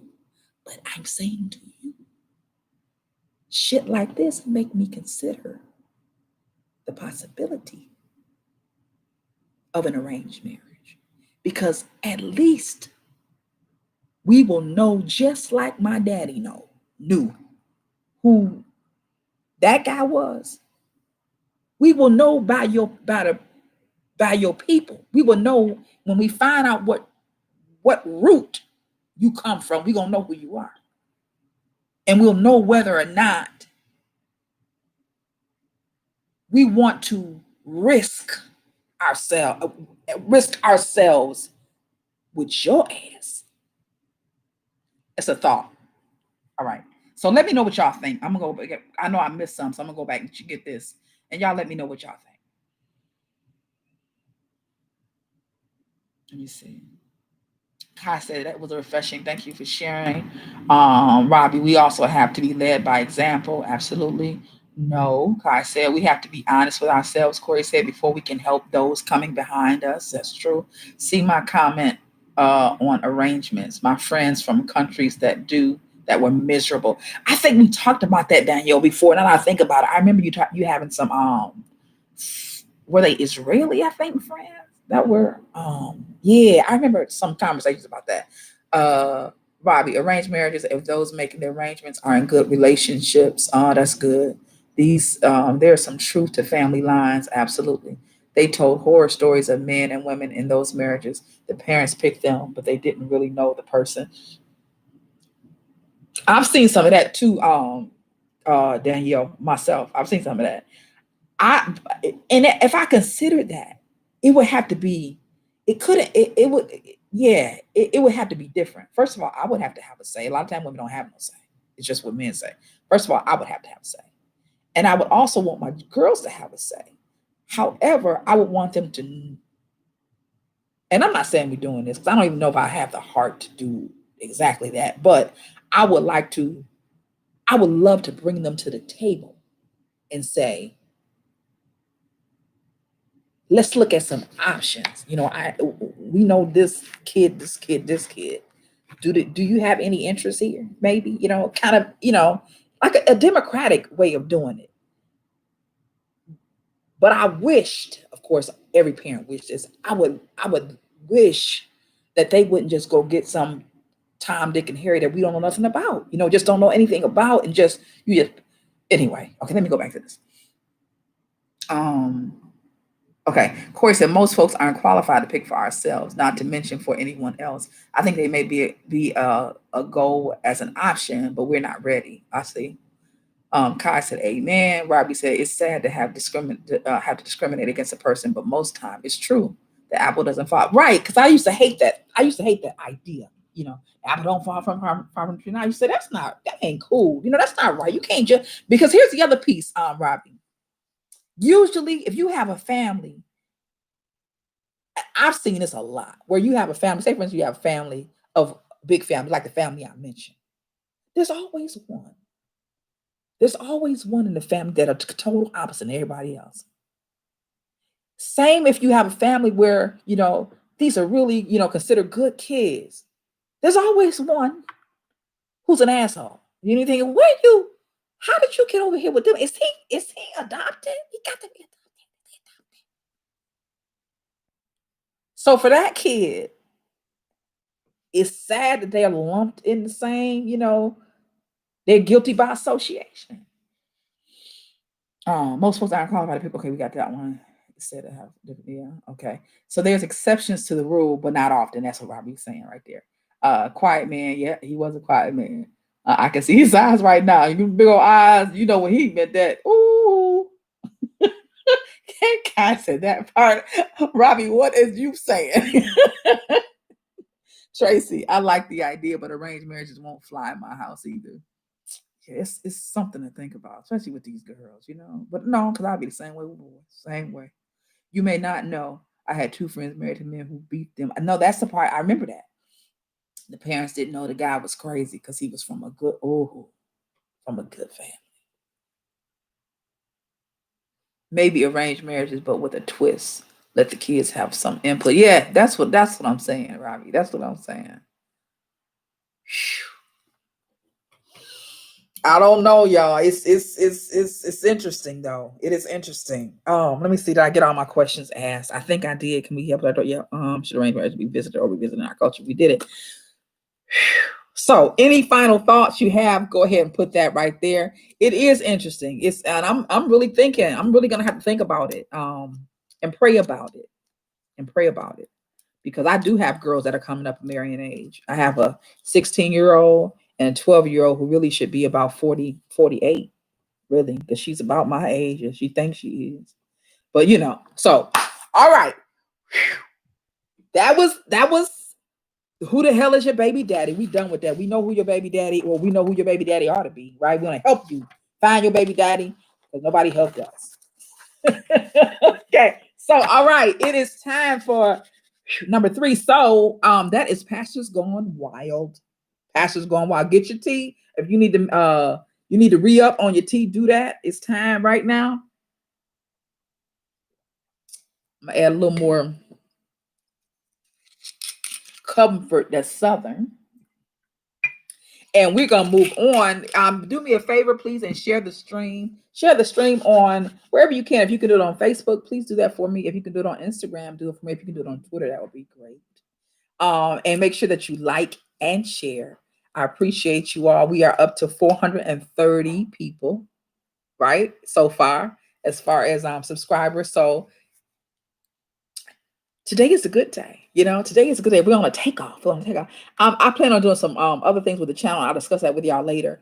But I just want to thank you for being here. I appreciate you. I appreciate you. I appreciate you. Subscribe, hit that notification button. I appreciate you. Pastors Gone Wild. Robbie said, how do I share? You would go to you could go to the live stream where I assume you came in from Facebook and just share that way on your page. You can also copy the link if you're on on YouTube, and then you can do it when you're done too if it makes it easier. You can copy the link and copy and paste it. You copy it and then paste it onto another page. That's usually how I do it, and I would appreciate it. Kai, did you say what? It was your what because you don't know how to share? Is that what you're saying? Let me know. All right, I'm moving on. The Pastors Gone Wild while you answer that question, Kai. So I don't have to tell y'all, because y'all already know that it is so much shit going on in the church with pastors and first wives and first ladies and all of these big old names that people are doing big old mess, making big old mess with all them big old names, right? So here's my question to you. Please, Danielle said, I need liquor for this. I got some liquor for this. All right, here we go. Here's my question to you, and I want you to respond in the chat. Please respond in the chat. When you hear the phrase, Pastors Gone Wild, what comes to mind? What instances? Are there any instances, any cases, any stories that immediately come to mind? When you hear Pastors Gone Wild, if you can give me something, you ain't got to give me no name. You can just say, yeah, I knew this pastor. I knew this. Or if you know of something that's been in the news that you've read or seen, what comes to mind immediately when you hear Pastors Gone Wild? What comes to mind? Do you have instances? If you don't, just what comes to mind, right? Do you have instances? If they do, share. If you have any particular cases you want to share it. Any story, share it. Just give me something to get started with this topic, Pastors Gone Wild. And while you are doing that, I'm gonna go and read to you. I'm gonna read to you these pieces, just a few that I pulled on, because you know that we can start. If we start counting, listing them all out, we could be listing from now until the end of the year probably. But I'm just gonna read some stuff that happened recently that came off, that I pulled off the internet today. So here's one. The Reverend, I can't even say his name, Jaguar Strickland. This is pulled out from August 25th. Kalamazoo, Michigan. The Reverend Strickland of Kalamazoo Second Baptist Church has been charged with 11 felony criminal sexual charges. Strickland faces 11 felony charges, including 2 counts of third-degree criminal sexual conduct on a student, 1 on a person aged 13 to 15, and 1 by force or coercion. He also faces 4 counts of human trafficking of a minor for commercial sexual activity and 3 counts of child sexual abuse activity. The date of offenses, according to court records, is August 1st, 2015. Now, I don't know. Tracy said his story made to Larry Reed. I didn't know that. I didn't know. I didn't see that one. Not from Larry Reed, but I did see it on Dawson's channel. Let's see. And Robbie said, I need to make an alias for this YouTube. Okay, and then Tracy says, send me, Tracy, send it to me. All right, so that's one, right? Let me just say this too. I did see this particular story on Dawson's channel, right? One of the things that he said, and it is not in this, because I only pulled on a piece of it, but this wasn't his first offense, right? Apparently 2-3 years ago, something like that, he was in the news before. Now listen to this. This guy was in the news before because some young man killed his girlfriend because his girlfriend he looked at his girlfriend's phone and found on his girlfriend's phone sexually explicit stuff between this pastor and the girl. The girl is about 16, 17 years old. The boyfriend, who was supposed to be her man, happened to pull up the phone, look through the phone, and saw sexually explicit stuff between her and her pastor, who was the same guy. That girl is dead. That young boy killed that girl. This has been 3 or 4 years ago. Now he's in the news for something totally different, right? And he's not just a pastor. He's like the president of the NAACP or something like that in the area, if I got that correctly. Don't quote me on that, but if it wasn't that, then it's something like the I think it was what I said, NAACP. All right, so that's Strickland. That's August 25th. Okay, here's another one. John Ortenberg, a 4,000 member church a 4,000 member Menlo Church in Menlo Park, California. Now listen to this. A church worker confessed to having sexual attraction to kids. Mind you, this is a man that works at the church. He came to the pastor and he confessed about the fact that he'd been having sexual attraction to children. The pastor never reported it. This just came off of last month, I believe it was. I forgot the day. I think it was last month. The pastor never reported that the man came to him and told him that he was having sexual urges for the children, and he was working in children's ministry, is my understanding. The way we are finding out about this is because another man reported that man number 1 went to the pastor and told him that he had sexual urges for the children, and the pastor never did anything. So man number 2 said, because he confessed to him too, did you tell pastor? He said, yeah, I told him. He said, you told the pastor that you were having desires for the children, and he didn't sit you down or put you or tell you to break or nothing like that? He says, no. That man went and reported to the officials and said, man A liked little kids. Man A told pastor that he liked little kids, and pastor ain't said nothing about it. They came in and started doing some investigating and found out there had been some sexual misconduct in the church. But how about this? Oh, Danielle said she liked Ortberg. Okay. But how about this, though? Both men were his sons.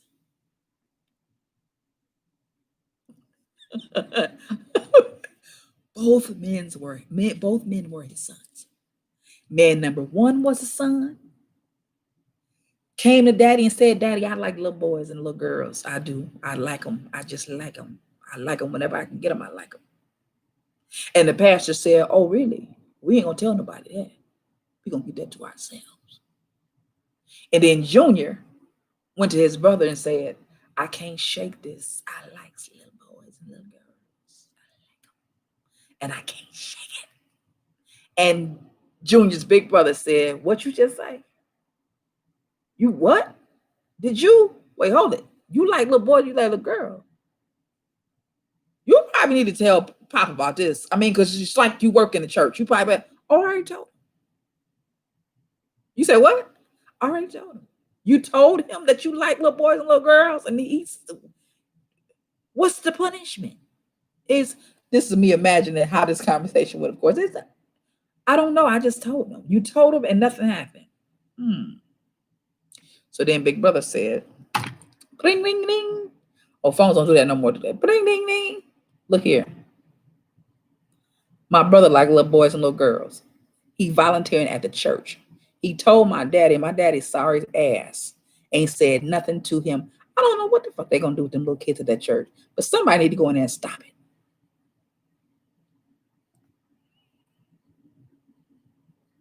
Pastor's gone wild. Okay, here's the third one I'm going to share, and then we're going to talk about what y'all put in the things in the chat.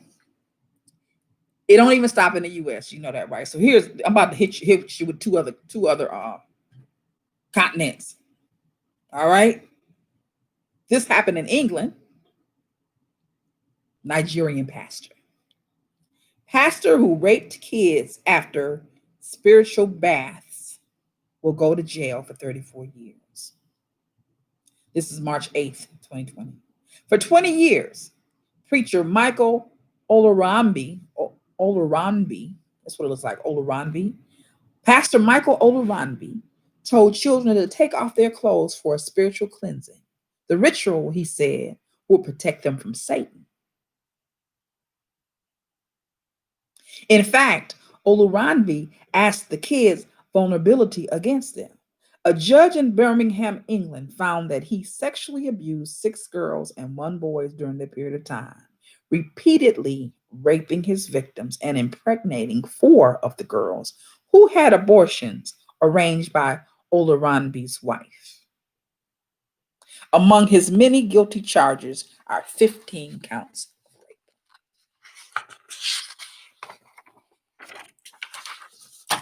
The pastors have gone wild. Gone wild. So my question to you is, what exactly do you think is the issue with the pastors? These same people that we were told we believed were sent to shepherd us, to lead us, to look over us, to guide us spiritually, to be our spiritual guides, to help us grow up in the ways of God. What the fuck is ailing them? What is going on with them that every base sin that you can think of or imagine, they're participating in? What is going on with them? What do y'all think? Let me go back on, because I see I've missed a lot. So let me go back.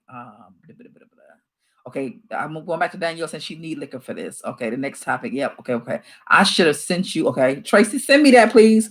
Maybe by my phone and I can read it. I need to make an alias for this. Tracy, his story made it to Larry Reed Live. Okay. Yes, latest, a pastor that was peeing on the girl on what? Wait, what? I didn't hear about that one, Kyle. You have to tell me more about the pastor peeing on the girl. Okay, no, the bishop from Cincinnati. Tell me about the bishop from Cincinnati. Okay, I can't even say what I want to say with my real name on here. Oh God, we need you to have an alias. Go back and come back as little boy blue or something. Kai, Delta Flight. I'm not sure what that means. Help me with that. Danielle said, me too, Robbie. I need it. Oh, okay. Robbie said, I will say all people are human beings and subject to flaws. This is true. No, I need Ortenberg. I like him. I read Ortenberg. Yep. Yeah, he's an author. I looked on his page today. Tracy said Bishop Eddie Long, whoo child, baby.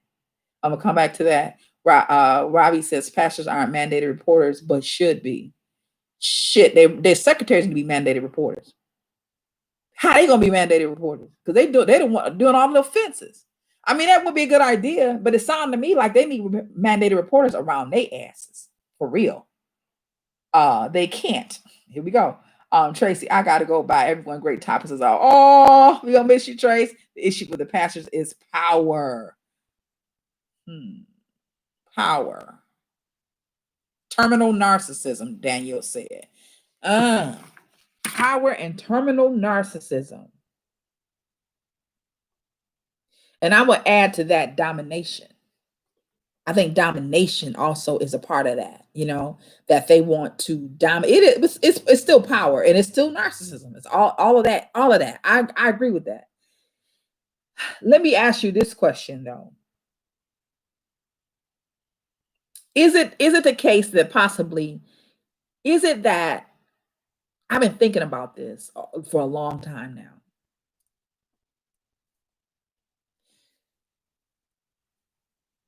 I believe I've come to the place where I believe, Daniel, I see your what's that? I'm gonna come back to that in 1 second. I'm beginning to believe that there are more people in position of pastor or church leader, one way or the other, that are ill-intentioned than there are people who are in the position of church leader who are not ill-intentioned. So what I'm saying is, I believe, my belief has become, began to believe that more people are in those positions on the take, for the purpose, the sole purpose of being on the take and the abuse of others, than there are those who came because they believe that they can spiritually help God's people. Does that make sense? I think there are more deviant people that have no desire for spirituality in those positions than there are people who have a desire to please God. Right? I don't know if it's always been that way, but I believe that's the case now. So I'm in a place where I believe that if you go into a church, you need to go into a church knowing that you're going into an organization of people, period. Because if you don't need to go in with your what do you call it? With all of your, you need to go in with all your spidey sensors working, and put it like that. All your spidey sensors need to be doing like this, because you cannot go with your guards down, because I believe there are more people in place that are not of God than there are people who in this place that are of God. It don't take nothing to be a minister. Don't let me just go there. You can really just have somebody certify you and say that you're a minister. It's not like you have to go through, and there is some training. But my point is, a lot of us don't have the training. A lot of it don't have shit to do with your character. So anybody can do it. It's a profession for many, but it is a profession that gives you inroads, direct inroads to people's lives through a guise of spirituality, because they know that people are guardless. They're not guarded. They're almost guardless when it comes to spirituality, because you assume that everybody is in this place because they want to achieve some spirituality and they want to grow in their spirituality with God. So you don't have no guards up for these people. You're totally open. Just totally open to, whatever, because he or she's going to take me into the promised land. He or she's going to take you into the back office and bend you over. That's what he or she's going to do. Or spread you wide. That's what a lot of them are going to do, period. And the preaching and all of that stuff is just secondary. It is the tool to get to. It's no different than a pen. Okay, let me read some of this. I hate Tracy had to leave us. Danielle said, "You remember Eddie used to come to Impact with an entourage of boys." I don't remember him from Impact, girl. But you know what? I don't remember him from Impact, but I wouldn't have known him because we were I was in a church at that time where we only associated with certain people. I don't remember Eddie Long. I didn't even, so if I saw him, I didn't know who he was. That's my point at the time.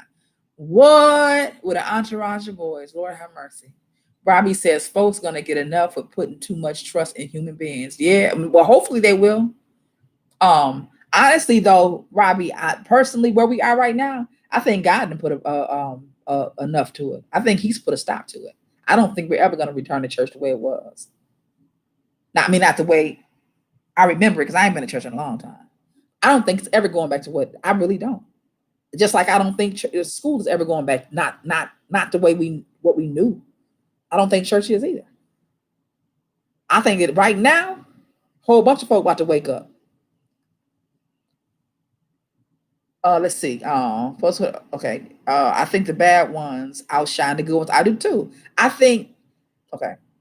Kai said it's true. Robbie said you should keep your spidey senses up all the time, everywhere you go. That's right. But here's the most interesting. Robbie, I used to say this to my brother, and well, I have said this to my brother. He would fall out laughing. I said it's true. I said, you know how we were in church because we came out when I did leave. Man, it was so much scandal and ridiculousness that I didn't know what was going on. I'm there with my head down. I'm praying. I'm praying and they slaying, but not in the spirit. Anyway, I told my brother, I said, you know how they used to always tell us? they used to teach us, keep your eyes open. The devil is out there. Wherever you go, you make sure that you prayed up. You make sure that So I said, so we're in a church like, they like when you go to church. I mean, when you go to school, you better be on your, make sure that you praying, make sure you praying because the devil is out there. The devil is out there. When you go to work, you better make sure that you praying because the devil is out there. The devil is out there. So once you left the church, you was like this. You want to look over? You ready for him anyway he come? Ooh, hey, you were so busy outside looking for the devil. So busy looking for the devil that you didn't see him when he walked across the pulpit, or you didn't see him when he tricked that baby in that back room, or you didn't see him. You know why?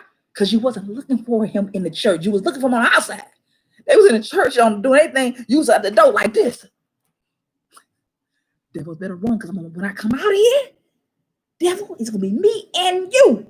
While you doing that, he was back there doing him or her.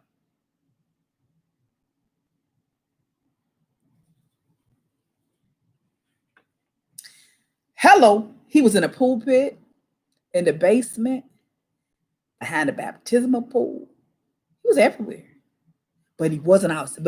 But where I was looking for him, I didn't find him because he wasn't there. He was in there. Okay, I'm being silly, but it's the truth anyhow. I probably shouldn't have said it, but it's the truth. So it's the truth. Let's argue. Okay. All right. So yeah. I'm trying to see if any other. Let me go back. I'm sorry. I got off. Oh, let's see. Mm-hmm. Spidey senses. Yeah, people give the ministers more poet than they should. More, they give the ministers more. I know what that word is supposed to say, but this is working with me, and I can't even pull it up in my head. But I got you, sis. I got you. Okay, yes, I think so too. It's a way to get attention, notoriety, respect, all power, control, and not have to answer for anything. That's right. They have carte blanche. And they have carte blanche over people's lives. They got carte blanche over people's children, carte blanche over people's wives. Do you understand what I'm saying? It is in many ways, in many ways, in many ways, it is the most dangerous place to be. And I'm not saying every church, but enough of them that you better be on the lookout in any of them. I will tell you that. I believe that. Not all of them, but so much so that you better be on your P's and Q's in any of them that you go to. Any one of them. Because it's the culture. It's the culture. And when you think about this, and people don't often think about this, I don't think. Even even a black church, as well as other churches that we don't normally frequent, like the Presbyterian churches or those kinds of churches. They're they're all a spinoff from the Catholic Church, and we all know what's going on and what's going on and what has gone on in the Catholic Church. We're all spinoffs from the Catholic Church. That hasn't changed. We're spinoffs so the anointing flows from the head to the body. Right? That's what they said. That's what they said. Okay. Yes, he came to Atlanta and Rosedale often. Oh my goodness. My goodness. And okay, and let me go back. I missed something. Okay, Robbie said the minister isn't taking you to heaven. God is, right. There's that's where people make their mistake. Absolutely. Okay, let me go back. I'll come to that. Yes, he came to, okay, tell the truth, sis. Kai said, I don't think so either. Danielle, but not in the spirit. Yep, right. The devil was in the pulpit. Yes, indeed. Amen. It's crazy. You know what? You know what? It's the truth. Look what Jim Jones did. Ooh, I got stories I need to sign on. Someone else. I wish you could. I wish you could, because I want to hear some of them. Because I got some myself. Some of them I'll tell, some of them I won't for the same reasons. But I'm telling you, I man, and some I didn't see, but I've heard stories from people that don't have no reason to lie, because only they would be hurt. You feel me? Only they will be hurt. So let me check that and see if one of you is sending me a message, or somebody is sending me a message that is pertinent to what we're talking about. Let me see. But Tracy be Johnny on the spot. She might have sent me the link, and she did send me the link. I don't know if that was it, but she did send it to me. Let me see. So let me check this out, because she had a link about a pastor, right? Let me see what I see. Let me see what I see. Oh. It says the real Greenleaf. Woman quits job to move in with philandering bishop and finds out he's already engaged. An Ohio bishop is under fire after a woman accused him of allegedly manipulating her into quitting her job days before she found out he was engaged to another woman. Andrea Garrison took to Facebook to blast Bishop Victor Cousins, senior pastor at the Inspirational Baptist Church, City of Destiny in Forest Park, Ohio, who she says was carrying on an affair with her and another woman, which she only found out after Cousins announced his engagement on social media. According to Garrison, she was allegedly supposed to be moving in with him on October 24th. I'm tired of people hiding and lying and using God as a reason to do pure fuckery, she said. That woman's prophetic.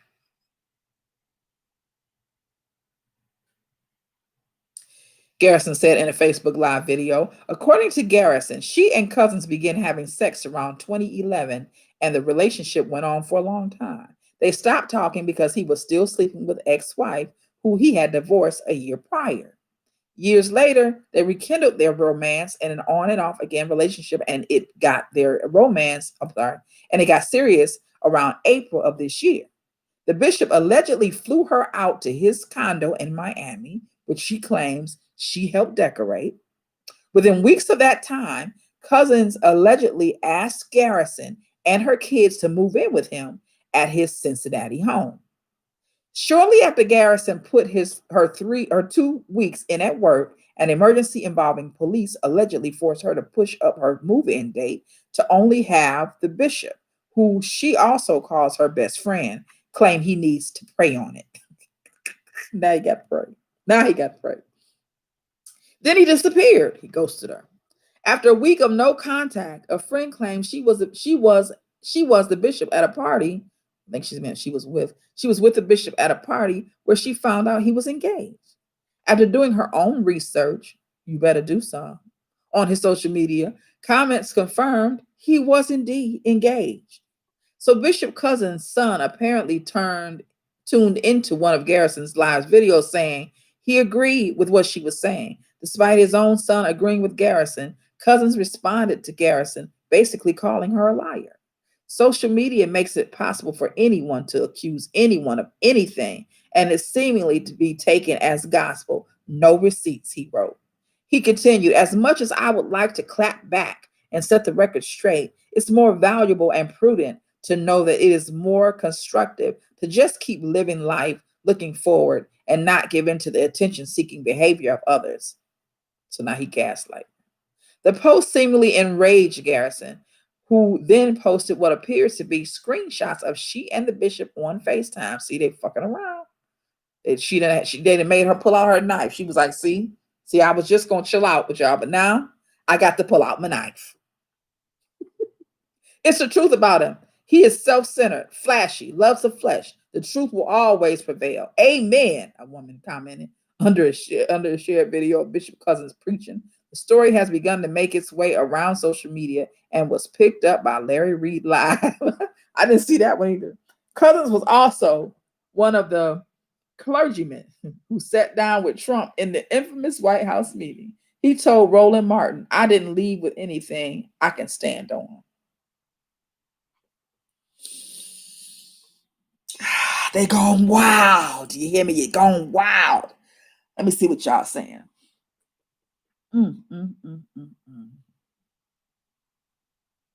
Oh, I got a story. Okay. I'm sad, disappointed, and glad we didn't join the church there until I was 13. Whoop, there it is.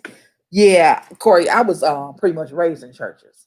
And I would tell anybody any day that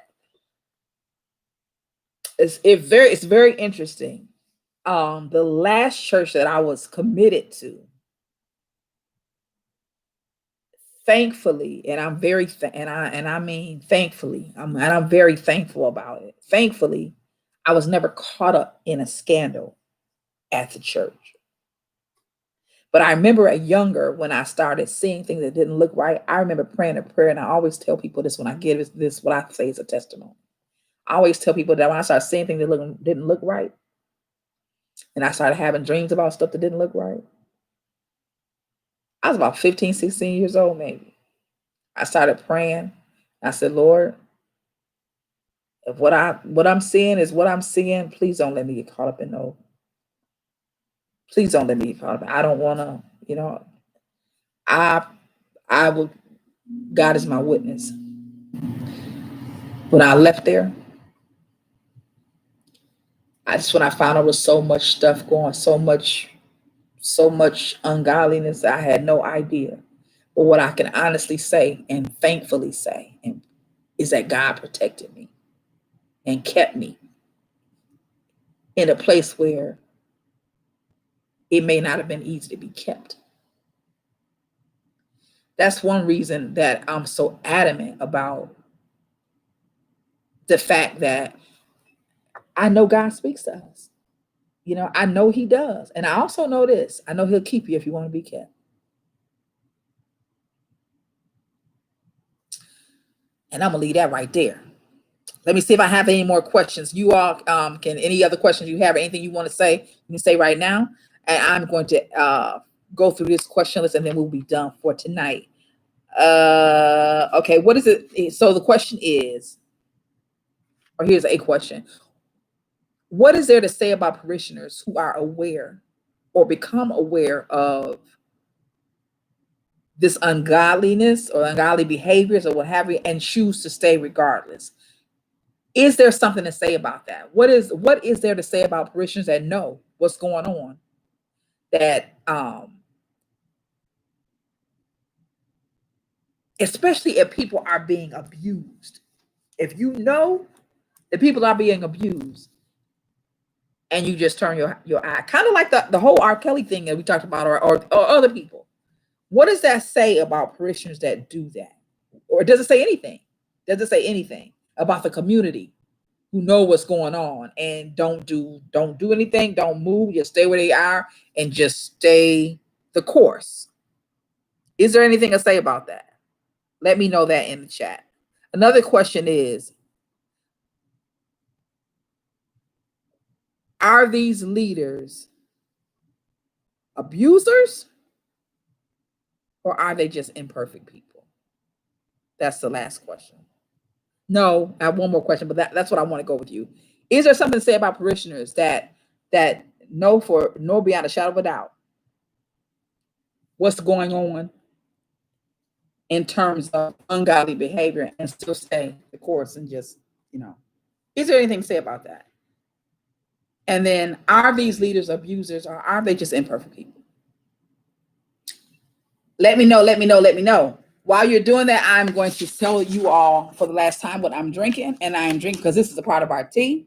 We spilling tea and we sipping tea. And so the tea that I'm drinking today is green tea. Green tea with soursop leaf tea, which has several properties. So I will tell you what they are very quickly, and then we can move on. So green tea contains healthy bioactive compounds. It is good for brain function, improving brain function, burning fat.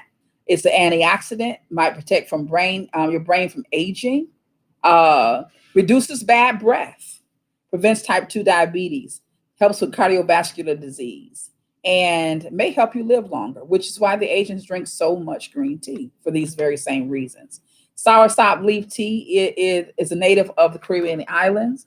It has cancer-killing agents. It is great for infection. It's an antimicrobial and has shown many positive results in scientific studies. It is great for skin and hair health and may promote weight loss. So that is soursop tea. So soursop tea leaves, along with a baggie of green tea. It's what I'm drinking tonight. And of course, I'll put a little something else in it. But we are drinking tea for wellness and health, because we are living in a time where we need to do whatever we can to boost our immune system. And these teas are great for boosting immune system. So if you have not tried them, try them. And if you have a recipe or a brand that herbal tea or medicinal tea that you use, please share that with us. We do that every week at the end of the show. So let's see, people are brainwashed in the church. I think you're right, Robbie. Like Jim Jones, folks follow that man until death. Yes, he did. That's always fascinating to me to see that. Whenever that comes on TV, I watch it because it's fascinating to me how he was able to get in their minds and really manipulate them enough to take their lives. I was gonna say to give their lives to him, but many of them didn't want to give their lives to him. They were forced to give their lives to him.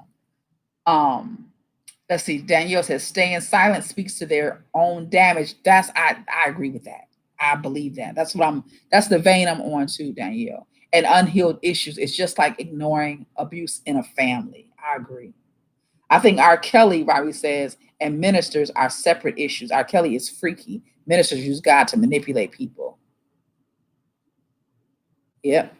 Another thing too that's interesting. R. Kelley, this is what I always say too. I respect a pimp. R. Kelley is a pimp. I respect a pimp more than I respect a ungodly pastor. Because at least what I respect about a pimp is a pimp will tell you he's not trying to hide anything that he is. Now, R. Kelley hid from a lot of people, but I don't think he hid from people that he was pimping. You understand what I'm saying? A pimp will tell you beyond a shadow of a doubt, he don't have nothing to hide from you. This is what I am. You down with it or you not? If you with it, you say, yeah, A pastor, on the other hand, or a leader of a church, on the other hand, is that motherfucker that's going to look you in your face, knowing that you are committing, knowing that you are seeing and you've been taught to see him almost parallel to God, and then use your ability, your desire for a spiritual connection to use you, to abuse you, to annihilate you. And in many cases, to destroy you. That's a motherfucker right there. That's a motherfucker right there. Not only them, but I'm talking, and that go for anybody who is in a position of authority, but you use that position of authority to to play chess with your life, to make you a pawn in his game or her game. Because it's some crazy man. I come up with some crazy women pastors too that make you think, what the fuck is this shit right here? What really is this right here? So both, both male and female. But yeah, I respect a pimp. I can respect a pimp a whole lot more than I can respect a dirty pastor.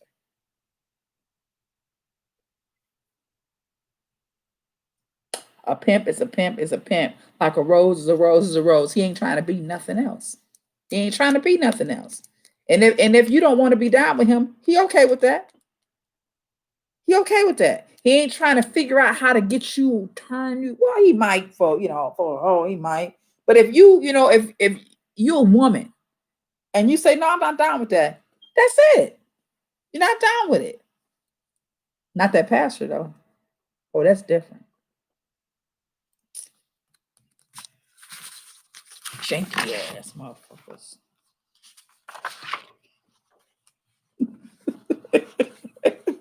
Okay. I think that's the end of our show. That is the end of our show. I enjoyed y'all tonight, and I enjoyed the discussion. Right, we said dirty pastor. Exactly. I enjoyed it. Thank y'all so much. Thank y'all so much for coming. I appreciate y'all. We doing this every Wednesday night. Every Wednesday night. Share it with somebody. Share the stream with somebody. Come back and hang out again next Wednesday night. We don't typically go this long though. We want to hear 2 hours. Our longest show has been an hour and a half. Help me build this channel. When you see the streams come across, and I do share sometimes during the week, once or two, to get ready for the night. When you do, please share it. Share it. Help me build the stream. I appreciate you. I really do. Share your tea drinks with somebody. Your bitch shows me. Robbie, you crazy. The best paradise. Yes, indeed. Yes, indeed. Yes, indeed. Let somebody know about the show. Let somebody know about your tea. Let somebody know why you're drinking it. Let's bring each other along this ride, right? Because we have stepped into a whole new dispensation with this pandemic, right? And we are going to need each other to do what we need to do to survive. Period. Let me show you this real quick. I have on and back of me before I forget. You see this T-shirt? I put it back there for a reason. So I wanted to show it to you. I got merch, right? I got merch. Look at this T-shirt right here. Y'all know we don't have long to do this, right? Hopefully this fool will be out of office. But you might want one of these T-shirts that it says, if you can't, because I know it might be backwards for you, it says MAGA, right? Vote Trump out, November 2020. And you see the continent over there on the side. If you're interested in this T-shirt, my girlfriend has these T-shirts. These are available for $20. Now, this one is a 2X, right? But they're all, doesn't matter what size, they go up to 3X. These are available for $20. So if you're interested in getting one of these, let me know, and I will make sure that I get it to you. And I can ship it to you if you're interested and you want it shipped. Now, she also has this shirt. I'm gonna cut mine up. I've been waiting for the opportunity. I'm gonna cut it up and wear it with a long black T-shirt. But she also has these in snapback hats. I meant to bring one home. And the snapbacks are fly. The brothers come to the store, and then when they see that snapback, they want them. And the snapback is embroidered, look exactly like that. Those are also $20. So if you want to get one of those, you're interested in get one for your man, your husband, or your son, or your father, or whatever, get at me, holler at me, and I will see what I can do to get you one. Thank you all. Thank you all. Let me read the last of your comments. Let's see. Bobby said, I can't share this with my real name. Okay. So yeah, you're gonna have to come back as an alias then so we can really, really talk. Same for you, Danielle. As soon as I figure out how to change my name to an alias, she said. Corey said, you're awesome. So are you, my dear. And then Robbie said, I love my skirt I got from the shop. I'm glad. You weren't there. I got it from your son. Okay, good. Did he treat you right, Robbie? He treat you real good? We try to teach him to treat our customers real good. Did he treat you real good? Let me know. Because if he didn't, then he gonna have to answer to me and Daddy. He got to treat all our family well. Thank y'all so much. Y'all have a wonderful night and a wonderful the rest of the week. I hope that it's prosperous for you. And I will see you back here next week, same time. Hopefully you can come hang out. Bring somebody with you. Bring somebody with you. And if you have any topics that you'd like to discuss, you want to, like Tracy sends me stuff all the time. Please send your ideas to vbteray@gmail.com. Just like my name on the chat, and I'll put it in here just in case. But you can send me whatever you'd like to discuss, and we may add it. All right. So vbteray@gmail.com. Good. I'm glad to know he treated you good. So thank you very. Oh. How many I have online? Okay, let me do a giveaway because I do have. I'm getting my merch together, right? So I do have a giveaway. So let's do that real quickly. I'm gonna put a number on a paper. This is what I do. Oh, also let me, Corey, the closest number last week was Millicent. I forgot to call you and tell you that. The closest number was Millicent last week. So let's go with this week. I'm gonna put a number on a paper, and all we do is I put a number here between 1 and 100, and the closest to it get whatever the gift is, and I will send it to you by mail, or if you're very close, I'll bring it to you. So Robbie, I enjoyed you too. I really did. Come back and see us again. I really did enjoy you. So here we go. The number is on the paper and circle. So just put a number. Everybody can add a number to the chat, and then I will choose a number, and you will get the gift.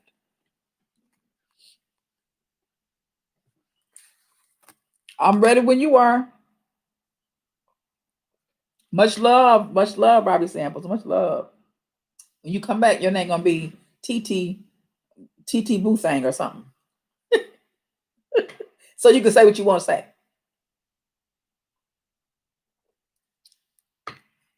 Come on, y'all, put a number in there so I can give you all a gift. I know everybody's thinking, no. I might like Tracy. I won one already. I don't want to do. I'm gonna do it again.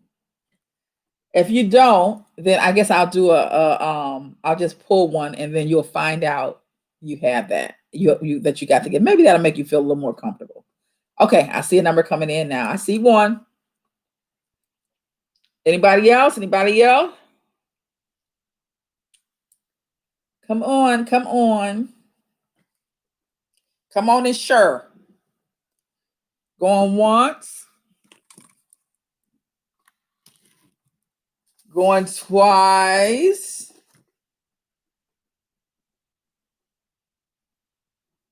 Robbie said that's right. Okay, going once, going twice, going. All right, so only one came up. So here is your gift, Robbie. I will put that in email or bring it to you. It's a coaster, a really thick coaster, but it is one of my first branding pieces. You see? So it says topics, tantrums, and tea. All right, so I will put that in the mail to you, Robbie. If you will send me your email address, you can send it to me by you can, and it's got a gloss top, so you don't have to worry about anything happening to it, right? I love it. Look at it. Look at it. It's me. Okay, so if you would send me your email address, or I'm sorry, send me your not email address. Send me your address either on Messenger, or you have my email address. Either way, I'll make sure I get this to you.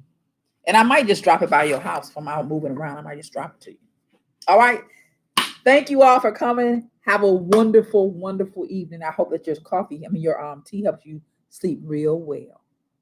It's been a blessing and a blast. Share with somebody. I'll see you back here next Wednesday. Same place, same time. And we're going to have a great time.